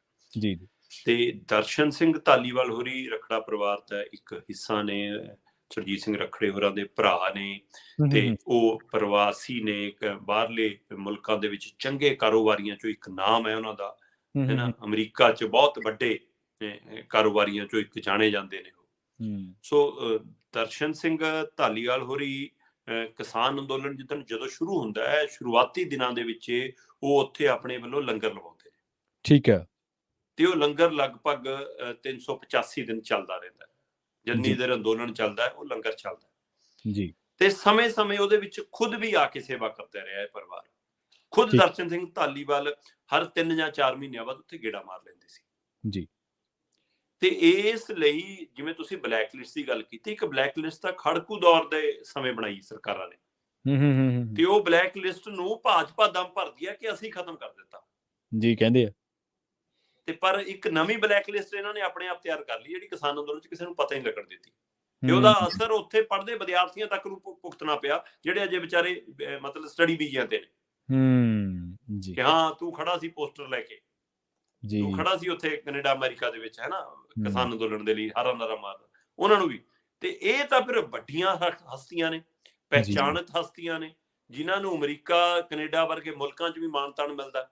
ਤੇ ਉਹ ਜਦੋਂ ਭਾਰਤ ਆਏ, ਇਹ ਅਕਤੂਬਰ ਮਹੀਨੇ ਦੀ ਘਟਨਾ ਹੈ, ਅਕਤੂਬਰ 2021 ਦੀ। ਉਹ ਭਾਰਤ ਆਉਂਦੇ ਨੇ, ਜਿਵੇਂ ਰੂਟੀਨ 'ਚ ਆਉਂਦੇ ਸੀ ਉਸੇ ਤਰ੍ਹਾਂ ਦਿੱਲੀ ਦੀ ਏਅਰਪੋਰਟ ਤੇ ਉਤਰਦੇ ਨੇ। ਤੇ ਪ੍ਰਵੀਨ ਜੀ, ਏਅਰਪੋਰਟ ਤੇ ਲੈਂਡ ਕਰਨ ਤੋਂ ਬਾਅਦ ਉਹਨਾਂ ਨੂੰ 5 ਘੰਟੇ ਖੱਜਲ ਖੁਆਰ ਹੋਣਾ ਪੈਂਦਾ ਜੀ। ਅੱਛਾ। 5 ਘੰਟੇ ਰੋਕ ਕੇ ਰੱਖਿਆ ਜਾਂਦਾ। ਉਹ ਕਹਿੰਦਾ ਭਾਈ ਮੇਰੀ ਕਾਗਜ਼ ਦੀ ਕਮੀ ਤਾਂ ਦੱਸ ਦਿਓ ਕਿਹੜੀ ਹੈ, ਮੈਨੂੰ ਕਿਉਂ ਰੋਕਿਆ ਜਾ ਰਿਹਾ, ਉਹਦਾ ਰੀਜ਼ਨ ਹੀ ਲਿਖ ਕੇ ਦੇ ਦਿਓ। ਨਾ ਕੋਈ ਰੀਜ਼ਨ ਦੱਸਦਾ ਹੈ। ਚਾਹ ਪੀਓ ਸਰ ਜਿਤਨੀ ਪੀਣੀ ਹੈ, ਬੈਠੋ ਬਸ। ਠੀਕ ਹੈ। ਅੱਛਾ। ਦਰਸ਼ਨ ਸਿੰਘ ਧਾਲੀਵਾਲ ਨੂੰ 5 ਘੰਟੇ ਲਈ ਖੱਜਲ ਖੁਆਰ ਕਰਨ ਤੋਂ ਬਾਅਦ ਵੀ ਏਅਰਪੋਰਟ ਤੋਂ ਬਾਹਰ ਆਉਣ ਦੀ ਬਜਾਏ ਜਹਾਜ਼ ਚੜਾ ਕੇ ਸ਼ਿਕਾਗੋ ਭੇਜ ਦਿੱਤਾ ਜਾਂਦਾ। ਉਹ ਅੱਛਾ। ਜੀ ਜੀ, ਹਾਂਜੀ, ਬਿਲਕੁਲ। ਤੇ ਫਿਰ ਦੁਬਾਰਾ ਉਹ ਫਿਰ ਮਤਲਬ ਕਿ ਇੱਕ ਵਾਰ ਭਾਰਤ ਆਉਂਦੇ ਨੇ ਜਾਂ ਨਹੀਂ ਆਉਣਾ ਚਾਹੁੰਦੇ ਨੇ, ਉਸ ਸਮੇਂ ਉਹਨਾਂ ਨੂੰ ਫਿਰ ਮਨਜ਼ੂਰੀ ਨਹੀਂ ਦਿੰਦੀ ਕਿ ਤੁਸੀਂ ਗਲਤੀ ਨਾ ਕਰੋ। ਉਹ ਕਹਿੰਦਾ ਭਾਈ ਮੇਰੀ ਭਤੀਜੀ ਦਾ ਵਿਆਹ ਹੈ, ਹੁਣ ਤਾਂ ਮੈਂ ਕਿਤੇ ਹੋਰ ਜਾਣਾ ਵੀ ਨਹੀਂ। ਜੇ ਤੁਹਾਨੂੰ ਅੰਦੋਲਨ ਦਾ ਡਰ ਲੱਗਦਾ, ਮੈਂ ਉੱਥੇ ਨਹੀਂ ਜਾਣਾ। ਮੇਰੀ ਭਤੀਜੀ ਦਾ ਵਿਆਹ ਹੈ, ਮੈਂ ਆਪਣੀ ਭਤੀਜੀ, ਇਹਨਾਂ ਦਾ ਇੱਕ ਭਰਾ ਹੈ ਚਰਨਜੀਤ ਸਿੰਘ ਧਾਲੀਵਾਲ, ਉਹਨਾਂ ਦੀ ਬੇਟੀ ਦਾ ਵਿਆਹ ਸੀਗਾ। ਉਹ ਕਹਿੰਦਾ ਮੈਂ ਤਾਂ ਉਸ ਵਿਆਹ ਲਈ ਸ਼ਾਮਲ ਤਦ ਵੀ। ਸੋ ਇਸ ਲਈ ਉਹਨਾਂ ਨੂੰ ਪਹਿਲਾਂ ਅਕਤੂਬਰ ਮਹੀਨੇ ਦੇ ਵਿੱਚ, ਫਿਰ ਦਸੰਬਰ ਮਹੀਨੇ ਦੇ ਵਿੱਚ ਉਹਨਾਂ ਨੂੰ ਇਸ ਤਰ੍ਹਾਂ ਮਤਲਬ ਕਿ ਤੰਗ ਕੀਤਾ ਜਾਂਦਾ ਕਿ ਉਹ ਕਹਿੰਦੇ ਜੀ ਇਹਦਾ ਮਤਲਬ ਇੱਕ ਬਲੈਕ ਲਿਸਟ ਹੈ। ਇਹ ਨਹੀਂ ਕਿਹਾ ਜਾਂਦਾ ਕਿ ਅੰਦੋਲਨ ਕਾਰਨ। ਤਾਂ ਹੀ ਮੈਂ ਕਿਹਾ ਕਿ ਅਣਐਲਾਨੀ ਇੱਕ ਬਲੈਕ ਲਿਸਟ ਬਣਾਈ ਹੋਈ ਹੈ ਕੇਂਦਰ ਸਰਕਾਰ ਨੇ। ਪਰ ਹੁਣ ਇੰਦੌਰ 'ਚ ਹੋਣ ਜਾ ਰਿਹਾ ਜੀ 8 ਤੋਂ 10 ਜਨਵਰੀ ਤੱਕ ਪ੍ਰਵਾਸੀ ਸੰਮੇਲਨ। ਠੀਕ ਹੈ। ਤੇ ਉਸ ਪ੍ਰਵਾਸੀ ਸੰਮੇਲਨ ਦੇ ਵਿੱਚ ਇਹਨਾਂ ਹਰ ਵਾਰ ਇਹ ਚੰਗਾ ਨਾਮਣਾ ਖੱਟਣ ਵਾਲੀਆਂ ਸਨਮਾਨਿਤ ਹਸਤੀਆਂ, ਮਾਨਤਾਨ ਹਸਤੀਆਂ, ਵੱਖ-ਵੱਖ ਖੇਤਰਾਂ 'ਚ ਮੱਲਾਂ ਮਾਰਨ ਵਾਲੇ ਪ੍ਰਵਾਸੀ ਭਾਰਤੀਆਂ ਦਾ ਸਨਮਾਨ ਕਰਦੇ ਨੇ। ਸੋ 27 ਪ੍ਰਵਾਸੀ ਭਾਰਤੀਆਂ ਨੂੰ ਇਸ 8 ਤੋਂ 10 ਜਨਵਰੀ ਵਾਲੇ ਜਿਹੜਾ ਪ੍ਰਵਾਸੀ ਭਾਰਤੀ ਸੰਮੇਲਨ ਆ, ਉਹਦੇ ਵਿੱਚ ਸਨਮਾਨਿਤ ਕੀਤਾ ਜਾਣਾ ਜੀ। ਮਾਨਯੋਗ ਭਾਰਤੀ ਰਾਸ਼ਟਰਪਤੀ ਮੁਰਮਰ ਜੀ ਹੋਰਾਂ ਵੱਲੋਂ ਇਹ ਸਨਮਾਨ ਦਿੱਤਾ ਜਾਣਾ। ਤੇ ਉਹਨਾਂ 27 ਸਨਮਾਨਿਤ ਪ੍ਰਵਾਸੀ ਹਸਤੀਆਂ ਦੇ ਵਿੱਚ ਦਰਸ਼ਨ ਸਿੰਘ ਧਾਲੀਵਾਲ ਦਾ ਵੀ ਨਾਂ ਹੈ। ਠੀਕ ਹੈ ਜੀ। ਤੇ ਉਹਦੇ ਨਾਲ ਰਖੜਾ ਪਰਿਵਾਰ ਖੁਸ਼ ਹੈ, ਰਖੜਾ ਪਿੰਡ ਖੁਸ਼ ਹੈ ਜੀ। ਤੇ ਪਤਾ ਲੱਗ ਰਿਹਾ ਕਿ ਦਰਸ਼ਨ ਸਿੰਘ ਧਾਲੀਵਾਲ ਉਹਨਾਂ ਨੇ ਕਿਹਾ ਕਿ ਨਹੀਂ ਜੀ, ਮੋਦੀ ਜੀ ਉਹਨਾਂ ਨੇ ਤਾਂ ਸਿੱਖ ਭਾਈਚਾਰੇ ਲਈ ਬਹੁਤ ਵੱਡੀ ਸੇਵਾ ਕੀਤੀ ਹੈ, ਪੰਜਾਬੀਆਂ ਲਈ ਬਹੁਤ ਕੁਝ ਯੋਗਦਾਨ ਪਾਇਆ, ਇਸ ਲਈ ਉਹਨਾਂ ਦੇ ਕਾਰਜ ਸ਼ੈਲੀ ਨੂੰ ਮੈਂ ਸ਼ਾਬਾਸ਼ੀ ਦਿੰਦਾ, ਮੈਂ ਸਤਿਕਾਰ ਦਿੰਦਾ, ਤੇ ਮੇਰੇ ਲਈ ਮਾਣ ਵਾਲੀ ਗੱਲ। ਸੋ ਤੁਸੀਂ ਯੂ ਟਰਨ ਸਰਕਾਰ ਦੀ ਗੱਲ ਕਰ ਰਹੇ ਸੀ, ਇੱਥੇ ਰਖੜਾ ਜੀ ਵੀ ਯੂ ਟਰਨ ਲੈ ਰਹੇ ਨੇ। ਹਾਂ ਬਿਲਕੁਲ ਲੈ ਰਹੇ ਨੇ, ਬਿਲਕੁਲ ਸਹੀ ਹੈ। ਇਹਦੇ ਇੱਕ ਹੋਰ ਪਹਿਲੂ ਹੈ ਪ੍ਰਵੀਨ ਜੀ। ਜੀ ਕੱਲ ਇਸੇ ਵਿਸ਼ੇ ਤੇ ਹਮੀਰ ਸਿੰਘ ਭਾਜੀ ਨਾਲ ਗੱਲ ਹੋ ਰਹੀ ਸੀ। ਠੀਕ ਹੈ। ਹਮੀਰ ਸਿੰਘ ਭਾਜੀ ਕਹਿੰਦੇ ਕਿ ਉਹਨਾਂ ਦਿਨਾਂ ਦੇ ਵਿੱਚ ਜਦੋਂ 에ਅਰਪੋਰਟ ਤੇ ਰੋਕ ਲਿਆ ਗਿਆ ਰਖੜੇ ਨੂੰ, ਮਤਲਬ ਦਰਸ਼ਨ ਸਿੰਘ ਧਾਲੀਵਾਲ ਹੋਰਾਂ ਨੂੰ, ਕਿਉਂਕਿ ਇਹ ਵੀ ਰਖੜਾ ਪਿੰਡ ਤੋਂ ਨੇ, ਤਾਂ ਇਸ ਲਈ ਰਖੜਾ ਪਿੰਡ ਦਾ ਨਾਂ ਹੈ, ਗੋਤ ਧਾਲੀਵਾਲ ਹੈ ਨਾ। ਜੀ ਸੋ ਦਰਸ਼ਨ ਸਿੰਘ ਰਖੜਾ ਹੋਰਾਂ ਨੇ ਜਦੋਂ ਸੁਰਜੀਤ ਸਿੰਘ ਰਖੜੇ ਨਾਲ ਰਾਬਤਾ ਕੀਤਾ, ਠੀਕ ਹੈ, ਕਿ ਭਾਈ ਮੈਨੂੰ 에ਅਰਪੋਰਟ ਤੇ ਤੰਗ ਕਰ ਰਹੇ ਨੇ, ਤੇ ਰਖੜੇ ਹੋਰਾਂ ਨੇ, ਸੁਰਜੀਤ ਸਿੰਘ ਰਖੜੇ ਹੋਰਾਂ ਨੇ, ਭਾਜੀ ਕਹਿੰਦੇ, ਹਮੀਰ ਸਿੰਘ ਭਾਜੀ ਕਹਿੰਦੇ ਕਿ ਜਦੇ ਸੁਖਬੀਰ ਨਾਲ ਸੰਪਰਕ ਸਾਧਿਆ। ਠੀਕ ਹੈ। ਕਿਉਂਕਿ ਬੇਸ਼ੱਕ ਅਕਾਲੀ ਦਲ ਨਾਰਾਜ਼ ਹੋ ਕੇ ਜਾਂ ਪੰਜਾਬ ਦੇ ਲੋਕਾਂ ਦੇ ਡਰ ਕਾਰਨ ਭਾਜਪਾ ਤੋਂ ਤੋੜ ਵਿਛੋੜਾ ਕਰ ਗਿਆ ਸੀ, ਪਰ ਰਿਸ਼ਤੇ ਥੋੜਾ ਮੁੱਕੇ ਨੇ, ਉਹ ਤਾਂ ਅੱਜ ਵੀ ਬਰਕਰਾਰ ਨੇ। ਜੀ ਅੱਜ ਵੀ ਸਾਂਝ ਪੈਣ ਦੀਆਂ ਗੱਲਾਂ ਸਾਹਮਣੇ ਆਉਂਦੀਆਂ ਨੇ। ਸੋ ਇਸ ਲਈ ਕਹਿੰਦੇ ਸੁਰਜੀਤ ਸਿੰਘ ਰਖੜਾ ਨੇ ਸੁਖਬੀਰ ਬਾਦਲ ਨਾਲ ਪਹੁੰਚ ਕੀਤੀ ਕਿ ਭਾਈ ਮੇਰੇ ਭਰਾ ਨੂੰ ਇਹ ਤੰਗ ਕਰੀ ਜਾਂਦੇ ਨੇ, ਮਾੜਾ ਜਿਹਾ ਉਹਨਾਂ ਨੂੰ ਕਹਿਤਾ ਸੀ ਕਿ ਆਹ ਕੀ ਹੈ, ਕਿ ਤੇਰੇ ਕਹੇ ਤੇ ਜਦੇ ਭੇਜ ਦੇਣਗੇ ਬਾਹਰ। ਜੀ। ਤੇ ਕਹਿੰਦੇ ਉਸ ਸਮੇਂ ਸੁਖਬੀਰ ਬਾਦਲ ਨੇ ਪੈਰਵੀ ਨਹੀਂ ਕੀਤੀ ਇਸ ਪਰਿਵਾਰ ਦੀ।